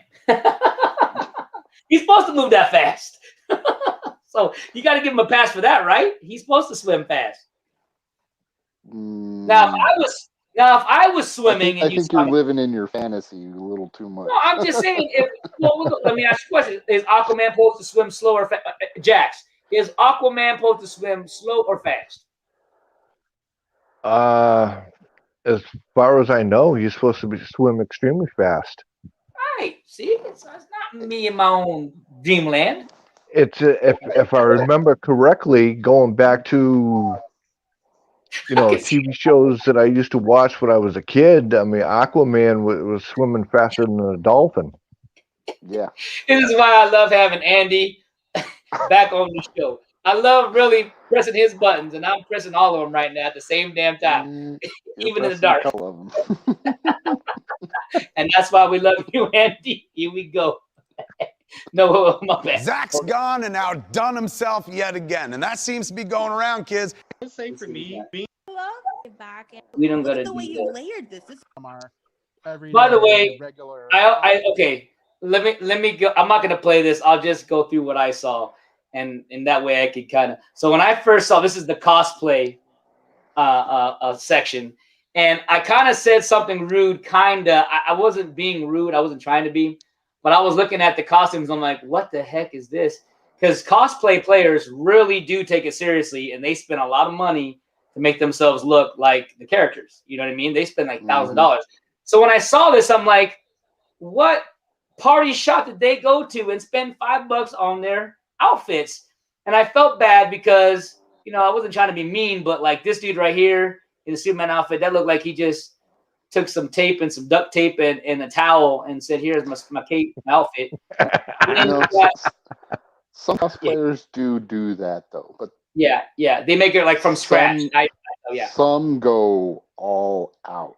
But I've seen some, and one was really cool. One of the Comic Con I went to was a Stormtrooper costume. And all he did was he took a couple white 5-gallon buckets and he cut them up and some white paper plates. And he made himself a Stormtrooper costume. Right. That's cool. That's cool. That's what I'm saying. It looked really cool, but it was like there's this one girl, Andy. There's this one girl, Andy. I'm gonna send you the link to her. I'm gonna try to find it. But she literally takes these like these parts from she designs them herself. So she buys the parts and then she completely molds them, paint them, fixes them all from scratch. I've seen several that do that.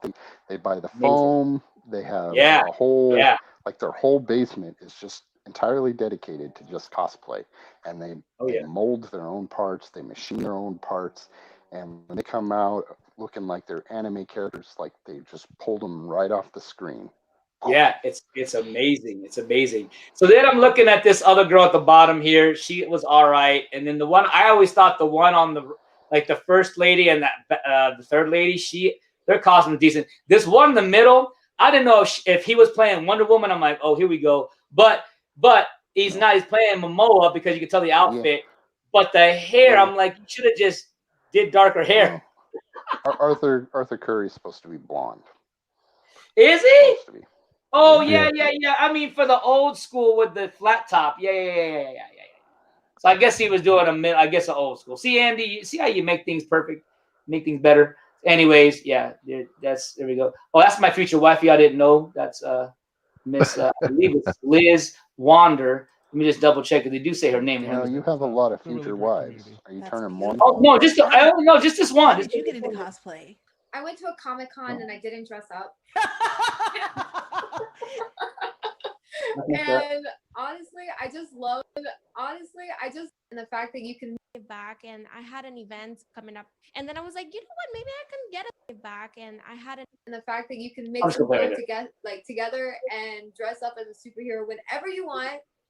I was hooked. Liz, how did you get into cosplay? When I saw Liz Wander, ladies and gentlemen. That's I'm gonna ask her to marry me right now. Jax, would you like to do the honor, sir? And you can be the witness, Mr. Andy, and I'll let her know through her DMs that she got married tonight.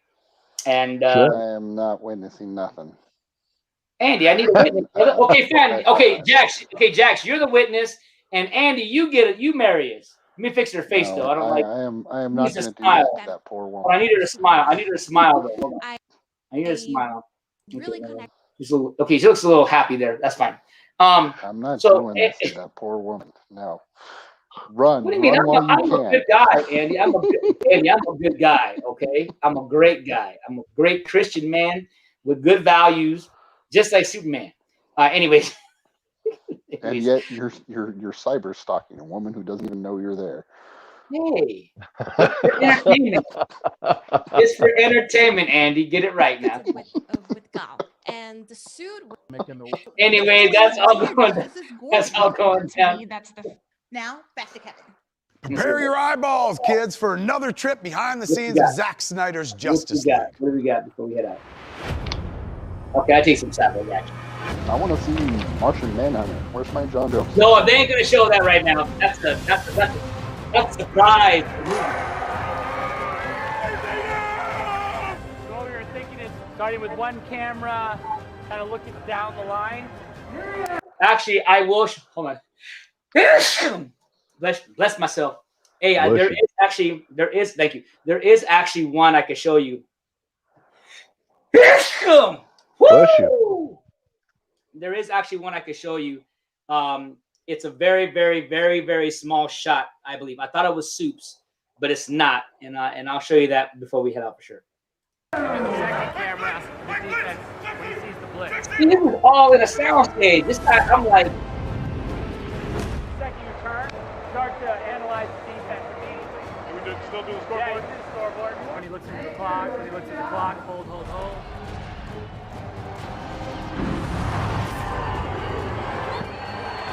Andy, I can't wait for you and I to be in this stuff. Doing this for real. You and I doing it for real. Making big blockbuster movies. I didn't want to lose the ball this time. No, it was good. Oh, I can't wait for this.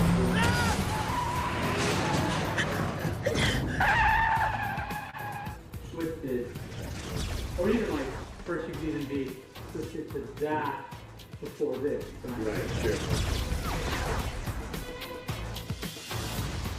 It's not like but it's also like, it's like, oh my God. Gotta get under it. Yeah. I like that. I like the idea that the arms are almost keeping still, like he's in more of a conscious process. Plan. Wow. Yeah. Oh, your hair's getting messed up. Yeah, that's the other thing you gotta play that moment. Like, if you're looking at her, see the hot dog. Oh, yeah. Right, yeah. Right. 3, 2, 1, action!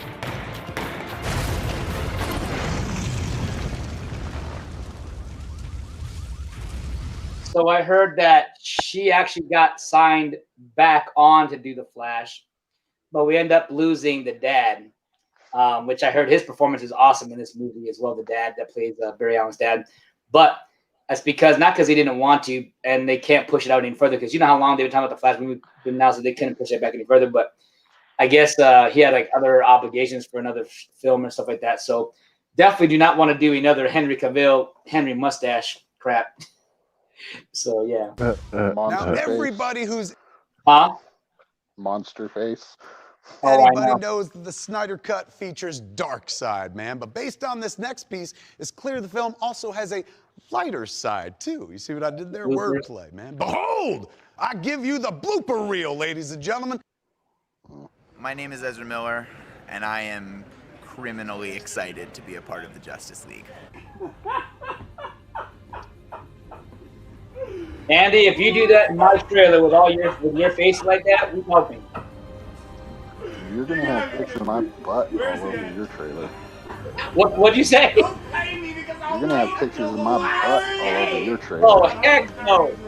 Heck no! I don't want your butt up there. Oh, you want pictures of my wiener instead? Like honestly, I'm having too much fun. There should be rules.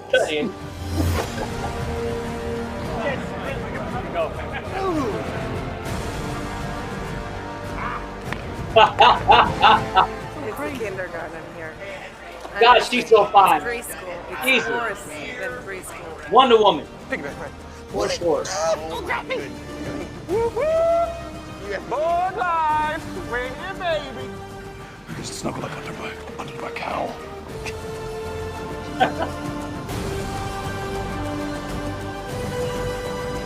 Get that cow, please.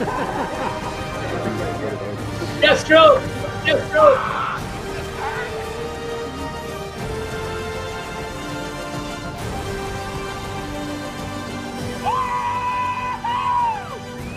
Yeah!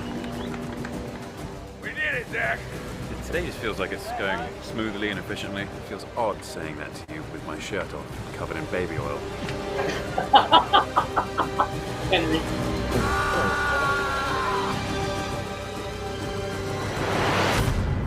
Did Zack Snyder just do a number 3 sidekick? Yes, he did. Yep. That was real clean. That was real Pretty good. That's pretty good. Hey, let's check in once again with our fan pen for another Smith, reminding you. Oh yeah, there we go. Hashtag Snyder Cut. I do want to just show the ending part. It's great that we're doing this way because it's funny because they couldn't get them to link online, so freaking Kevin Smith is like trying to cover 25 minutes worth of talk time. I'm just talking about whatever. And then they were finally able to get on. So I'm gonna play the last 5, and then we can finish up our little talk. And then I got the Snyder cut that I'm watching for 4 hours, baby. So you have fun with that. Oh, I'm gonna have fun. I'm popcorn ready. My little tiny tacos that from this afternoon are waiting to be eaten. It's Wish gonna I be could. Have those? Huh? That's too late for me. 4 o'clock in the morning, 5 o'clock in the morning. Oh, I know. That's why we're gonna do another viewing. Don't worry. I could do that with y'all. Don't trip. Don't trip. Here we go. And I'm sure the rest of the cast all over the world, wherever they're shooting or not. How do you feel? How do you feel? Kids, if you can't hear us, man, huge congratulations. This is going to be a big night for you. How do you feel? Use your face and your hands to indicate what this moment means to you. Okay. Oh, now I lost him. You lost? Yeah, And he's we gone. lost him. Oh no, he's there. He's If on I your think, computer. if I could speak for the Snyders, this is what. Ah, they're back! I don't have to speak for. And they're gone.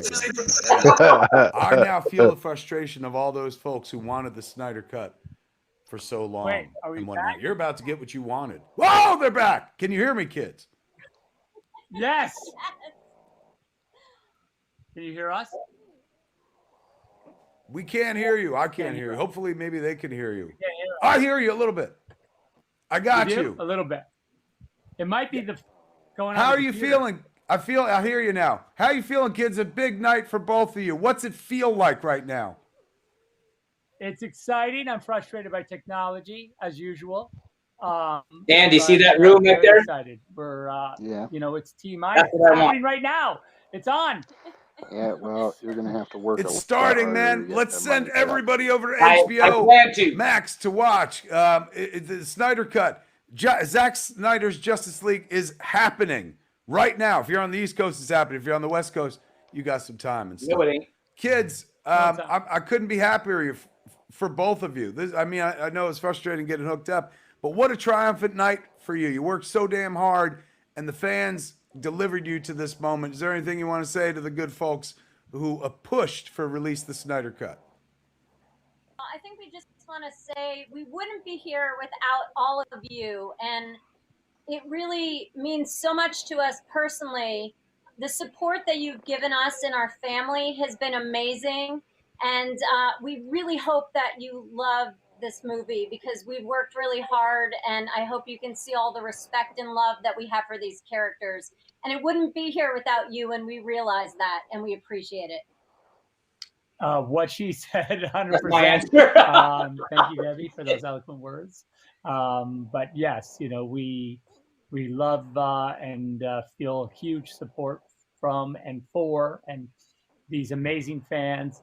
And I just can't wait for you to check out the movie because it's coming at you right now. Okay, so what they're telling me is to remind everybody that it's 3 a.m.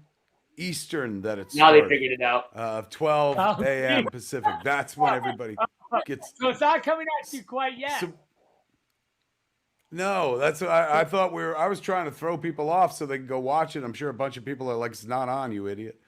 Yes, it starts at midnight on the East Coast, 3 a.m. Midnight on the West Coast, 3 a.m. on the East Coast. I've read lots of tweets from folks who are staying up around the world. How does that make you both feel as the filmmakers? No, it's amazing, and I'm excited. I'm sorry about the productivity in the workplace tomorrow. From a the global standpoint of world markets and things that are going to crash, but otherwise really excited about the result. What do you think the fans are going to freak out over the most? I mean, I think there's a lot of fun things for the fans to freak out about. I mean, I think from the beginning to the end, if you are a lover of these characters and movies in general, I just think that, the movie we made with a lot of love for these characters and for this world. And we were just looking for it's a big immersive movie. And I think that just every chapter, every scene really is there for this this amazing fandom and the world in general. People who the uninitiated to just kind of take a deep dive with these characters, and when they see some like Omega beams maybe coming out somewhere, they might just like lose it. I think the Flash and Cyborg story, we get to see a lot of them, which is really cool. That's true. I think the answer we were all looking for was simply Darkseid, because you know that's what it is. Everyone can't wait to see the debut of Darkseid. Did you guys get to see any of the amazing cosplay that they had going on during the digital red carpet premiere? People dressing up. So cool. Those guys are amazing. Yeah. And, you know, I follow a few of those cats and see what they make. Liz Wonder, crazy, like, honestly, you know. He knows my wife? Photo-ready costumes that you just, I'm like, who makes these? I need to hire these people. Unbelievable. And for those that don't know, like that, you're sitting in your home theater. This is where a lot of the early release the Snyder Cut imagery came from. When you would do like your what do you stream on? What is your chosen site? Vero? Yeah, when we did the Man of Steel watch party and we did the announcement, we did it right here. As well as, this is where I did all my visual effects reviews and approved all the shots for the movie. I did it right here in the theater. We would have them. So this is also one of the making up spots for the movie itself. So that's pretty cool. Now, how many times do you No think problem, at this June point Bug. both of you I hope have you seen enjoy the movie when it comes out. the I know I am. 4-hour version Thanks for coming. of Zack Snyder's June Justice Bug, League? thank you for coming. I've seen it. I probably don't even know how many times I've seen it. But I will say that when it's all mixed and colored in its final form, I've only probably seen maybe 4 or 5 times that way. Like completely everything done. Like when we do like a QC in the theater or watch it on one of the big monitors down at Company 3, you know, like HDR monitors, I have to watch every version of the movie, whether it's, you know, that's crazy. You got to watch it like several times. The Rec 709 or the IMAX. Well, IMAX. I had to watch that. That was not so horrible. But it's a great. It's cool to just watch, and the black and white version. So I had to watch color, black and white, all the different formats. So, but it's every time I kind of see something else too. I got to say, I'm still seeing stuff. When we watched it in IMAX for the last time, I literally was like, "What the heck? What's that? What's that?" So, like, you know, when you see it so huge, you see it, you're like, "How did that get through?" We can talk about that later. Hold up. You're gonna, yep, I'm gonna go prep my snacks and spot on the couch. Yes, sir. That's what I'm talking about. When you were working, obviously you're a great team. You guys work together, made many movies together, and you also have a life together outside of the movies. How hard is it to be married and make a movie, particularly a movie as gigantic as this? Making any movie tests the filmmaker's patience on every department. So, you know, generally speaking, you don't have to worry about going to work and then fighting with your spouse as well in case you get into creative differences. How well does it work for you guys, and can you recommend it for others? I recommend it. Now take heed now, Jax, because you're about to work with your loved one who you're about to marry. So take note. Yep. Take note. Honestly, I don't know how it would work otherwise. I think like we really have each other's best interest. It's the same interest, which is really great. And a lot of times you're away on location for a year, so we can just set up house. And, you know, we're also there with a lot of the crew or our family. So it's nice when we travel for so long that we have this extended family around us. But I think we balance each other out in a nice way.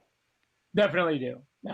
And you know, definitely without Debbie, there's no movie. That's just a fact. So, you know, she keeps us, you know, focused. We get distracted easily. You know, it's you know, part and parcel for the game. But like, yeah, but she keeps us on task, as they say. I think he's saying I'm like bad The, cop. No, He's she's always not bad. She's not bad cop. It's not. That's rude. Well, the hardest job I think that any producer has is it's their job to tell the director no. Like at the end of the day, it's their job to make yes, but sometimes you have to be able to tell the director no. And you know, it's hard to hear no when it's coming from somebody that I'm friends with. It would be hard to hear no coming from somebody that I live with. I'd be like, come on, man, you got to do it for me. And it transcends I do that all. personal That's and why the professional. real hero of the original I Star tried that Wars all the trilogy time. is I George tried that. Lucas's wife. Yeah, but You it's know, but I thought, what about this? No, that's not gonna get it. no, but And, it's also my Play job. the love That's a good one, card. Andy. Yeah, every now and then I'll throw it down. Sometimes occasionally she'll go like, you know what? Let's do it. Not very often, but like, because mostly the request is ridiculous.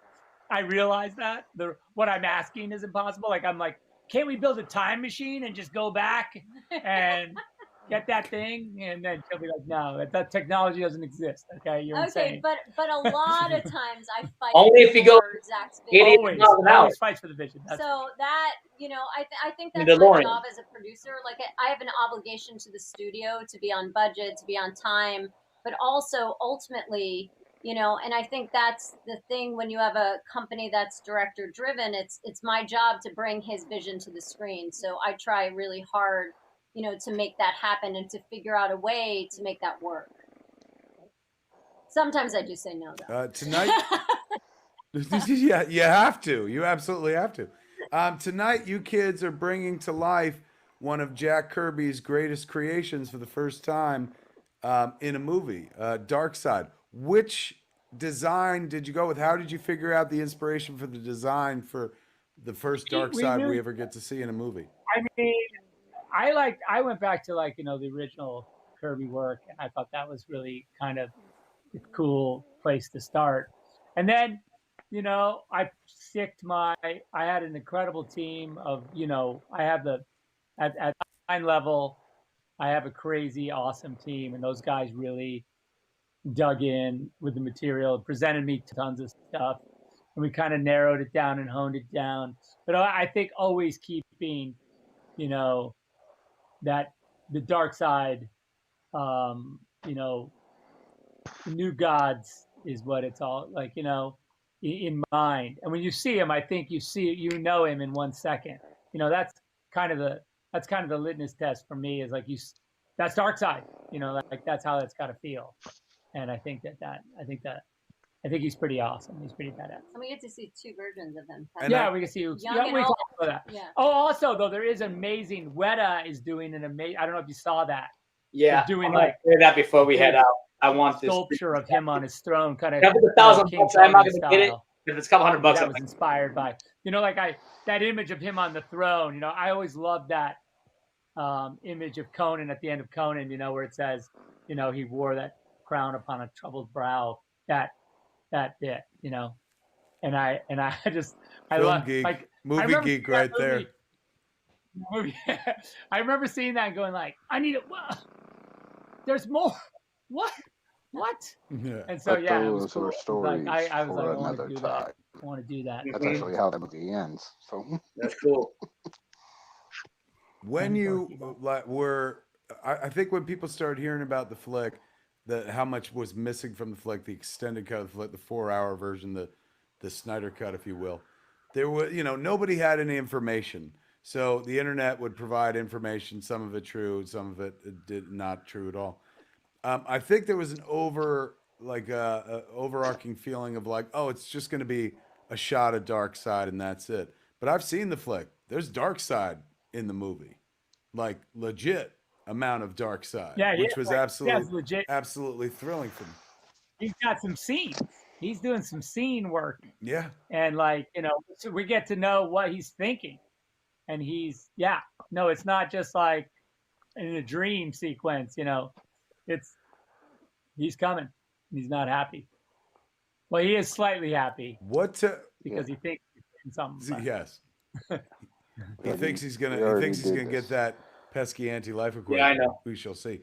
What do you cats do to get ready for a night like tonight? Like, how do you guys get ready for it's pretty much the unveiling of something that you've spent so much time working on, something that there's so much expectation about wanting to see? How do you prepare for a night like this? Well, we have Wine. champagne. Oh yeah, champagne. That'll help. That'll help. Grease the wheel, squeeze the gears, or whatever you call it. And then we. It's the best way to do it. What's your favorite drink, Jack? So it was exciting to rush down. We had a bit of a snafu with our technology, but that's COVID, and but here we are talking unbelievably through these cables and wires, in my basically in my basement. What's your favorite drink? I can't hear you over them. That's why I turned it down. What's your favorite drink there, Mr. Jax? Mountain Dew. Mountain Dew. What about a drinky drink? I don't drink. Oh, there you go. Mr. Andy, what about you, my kind friend? Man, Jax likes the carbonated rat piss. Oh! Wow. Whoa. Wow. That's no. I only call it that because my friend drinks so much of it. He drinks cans and bottles of it every day. It's just like, dude, your pancreas is gonna go into diabetic shock.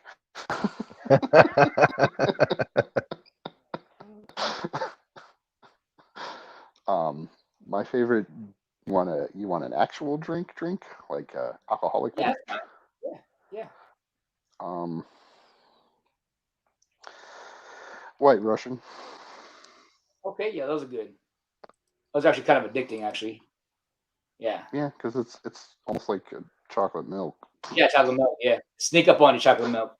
What else were we doing? We're gonna take a deep breath, maybe, because I feel like we've been going and going. I mean, we just finished the movie 2 weeks ago, and then getting ready with the ads and and the press and everything that it takes to put a movie out. We haven't been able to catch our breath and enjoy the moment. This moment, so many people work so hard, including the fans. It took them a long time to build this campaign and then to actually make the movie and get it done.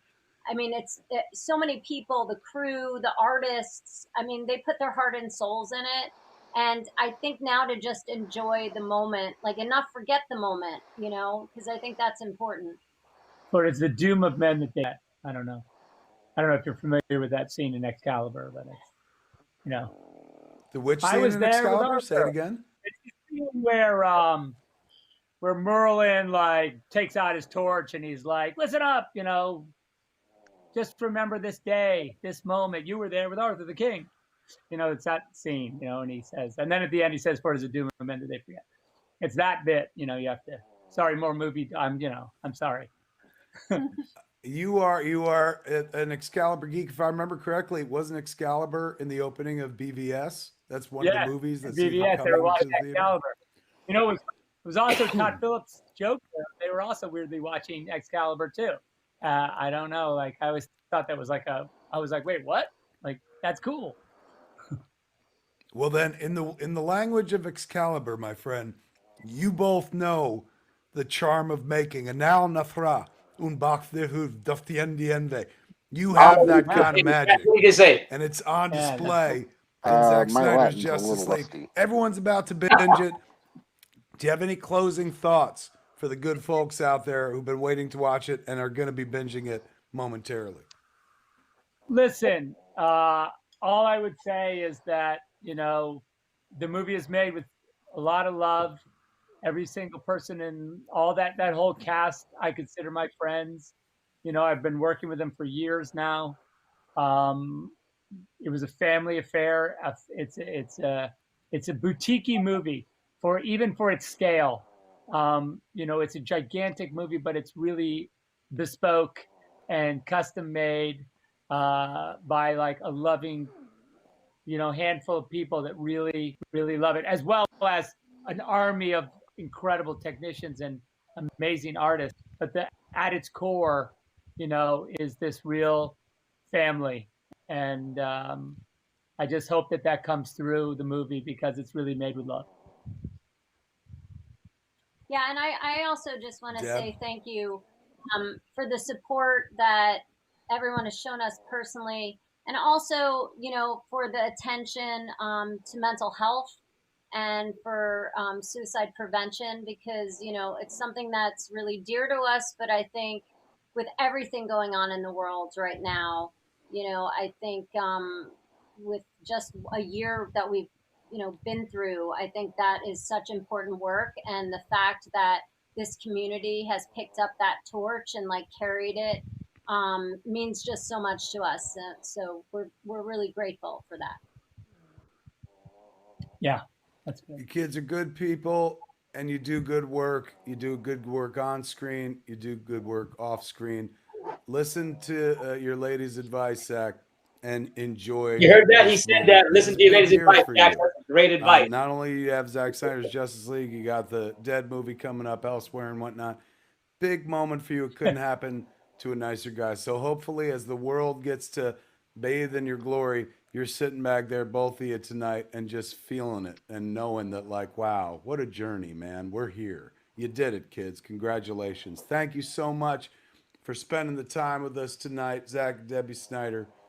You guys be good. Enjoy the movie, man. Thank you for doing this, dude. Thanks for hosting this. You're amazing. Thank you so God, much. no problem. It was absolutely my honor, man. The Justice League drops at midnight Pacific, ladies and gentlemen, 3 a.m. Eastern time on HBO-MAX. We've been waiting for it forever. Tonight, it's about to happen. Tonight, he arrives. And you're going to find so much absolute joy. Go to the bathroom first and get ready for 4 hours of an epic. Just a comic book splash page after splash page brought to life. Zack Snyder's Justice League, ladies and gentlemen, tonight on HBO-MAX at 12 a.m. Pacific, 3 a.m. Eastern. Have a great time, everybody. Thank you and good night. Good night. Thanks, man. Cool. So yeah, hey, so I had to ask you a quick question because they asked it. I'm just curious for you guys. So there is supposedly 4 baddies in the film. Which one would you be interested in seeing the most? It was either Joker, Steppenwolf, Darkseid, or Granny Goodness. Mr. Andy, which one? Or maybe in give me from least, or give me from yes to least. Which one I'm interested in seeing to the least? Yeah, and like go like 1, 2, 3, 4. Least. So go to the highest to least.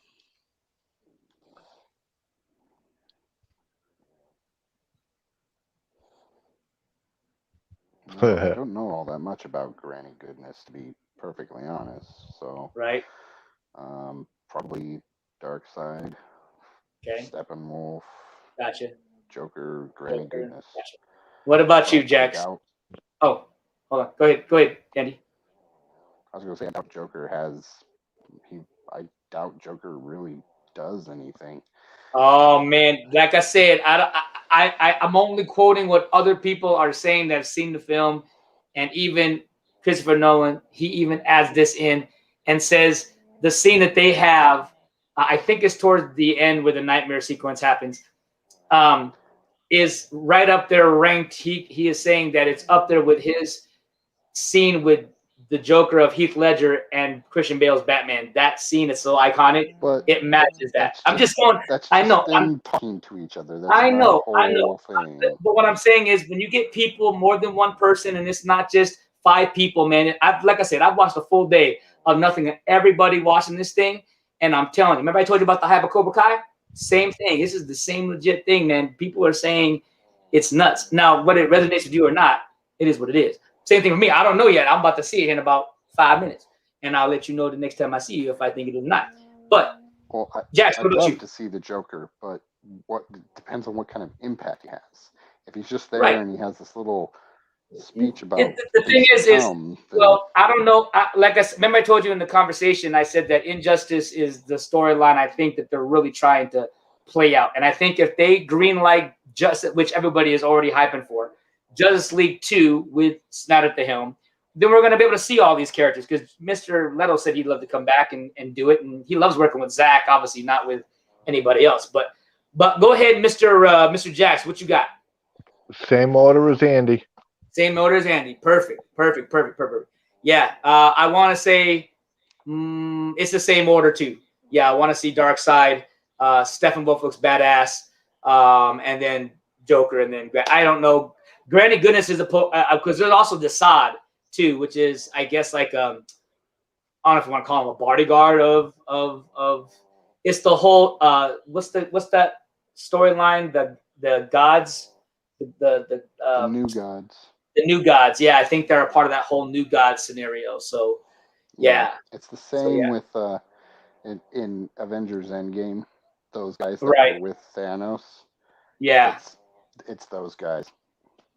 Gotcha. Ebony, and I want to Maw and Obsidian, all those guys. It's right. I do want to show you this image that I saw.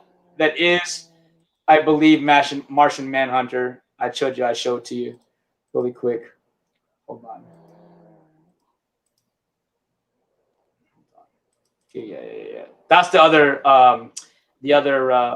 other figurine that I want to buy. That's supposed to be coming out soon. Right there. There it is. Oh, I missed it.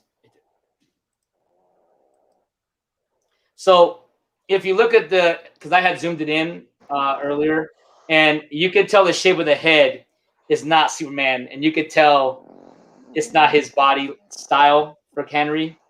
And he looks more bulkier too. So I want to say that's Martian Manhunter that's going to visit Bruce. So yeah, I'm kind of really excited about that. Yeah, it's gonna be dope. That'd be cool. Yeah, it's gonna be just cool. Need Green Lantern, and you've got most of the primary players in the Justice League.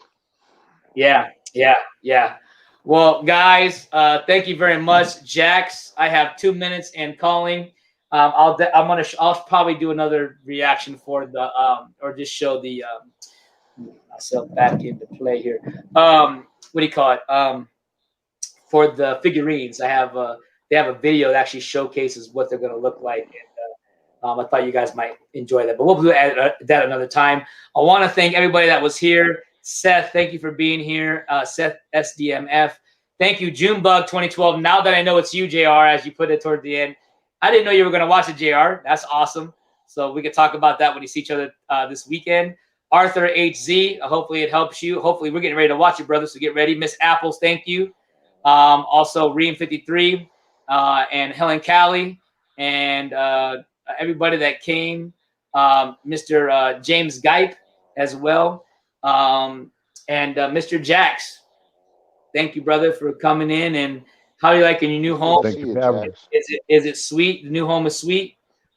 Cool. I'm just staying with friends for the time being. I got you, man. And I know enjoy your movie though. It's probably gonna be epic. Hey, I'm gonna enjoy it, and we'll do watch-alongs. If we do it by chapters, I don't care. I wanna watch with everybody. I want to see your reactions right along with mine, because I'll probably have the same reaction and XYZ. So again, and congratulations again in person on your getting married. And give me the invite. Love to make it. Yeah, be awesome. Okay, will do. All right. If you want to tell them, everybody, Mr. Jax, tell them briefly where they can find you and what you got cooking. Okay. Well, right now, you can find me on Through the Veil Paranormal on YouTube.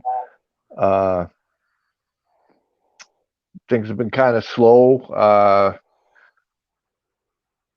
because Miss Vale is in Missouri and I have moved to Ohio, and she's supposed to be coming here this weekend. Let's keep our fingers crossed. There has been some developments and it kind of looks like she's not going to be able to come, but God willing, she'll be here. But as soon as she gets up here, we're going to start doing some paranormal investigating again, and those will be on YouTube on Through the Veil Paranormal. Awesome. And Mr. Andy, what about you? Any new games you got going on? board I've games? got tons of new games, but my channel has hit kind of a slump right now ever since COVID hit, and then my wife got it, and then I picked it up, and I've had trouble getting back on the bike, so to speak. So no worries, no worries. Find my rhythm again, I'll start putting stuff back up. Of course, and I will say that Fireline Live will be coming back to y'all soon. I know we have some, Tony apart. We talked to even Jack's probably being a part, and some other guys being a part, and having some fun with that, talking about movies and wrestling and just life, and just have like we did before, and we'll be able to maybe format it a little differently where we can take breaks in between certain things and play certain things, and it'll be fun. So hopefully soon we'll do that. We'll pick days. If Wednesday still work for everybody, we'll try to make that happen. But as far as for me, guys, I'm on 2 films right now. One I could kind of talk about. One's called What Goes Around, and that should be headed to some kind of streaming service sometime soon. It'll be going to the film festival sometime in I believe July, August, and so it'll be there first before it hits anything else. And then my 2 short films are also going to be a part of a film festival in that same film festival as well. And we'll see. Hopefully, it can win some awards there. And then I'm in a new movie right now. I can't tell you the title. The title is When Death Comes Knocking, and that one I can't put any clips out. I can't in both movies. I can't put any clips out. I will say the movie called wow, so many I'm big enough now. Unforgotten.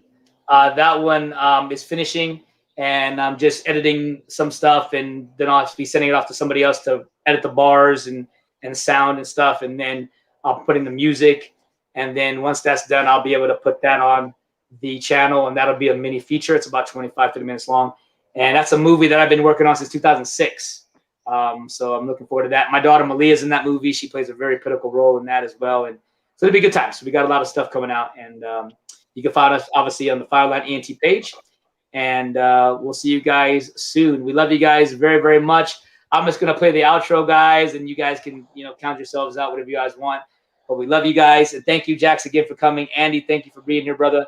The Dark Knight, as you are right now, and Jax is playing the light of Superman right there. Got that gleaming light there. Thank you, sir. And we'll see you guys soon. All right, everybody. God bless everybody. Good night. You guys have a good night. Good night.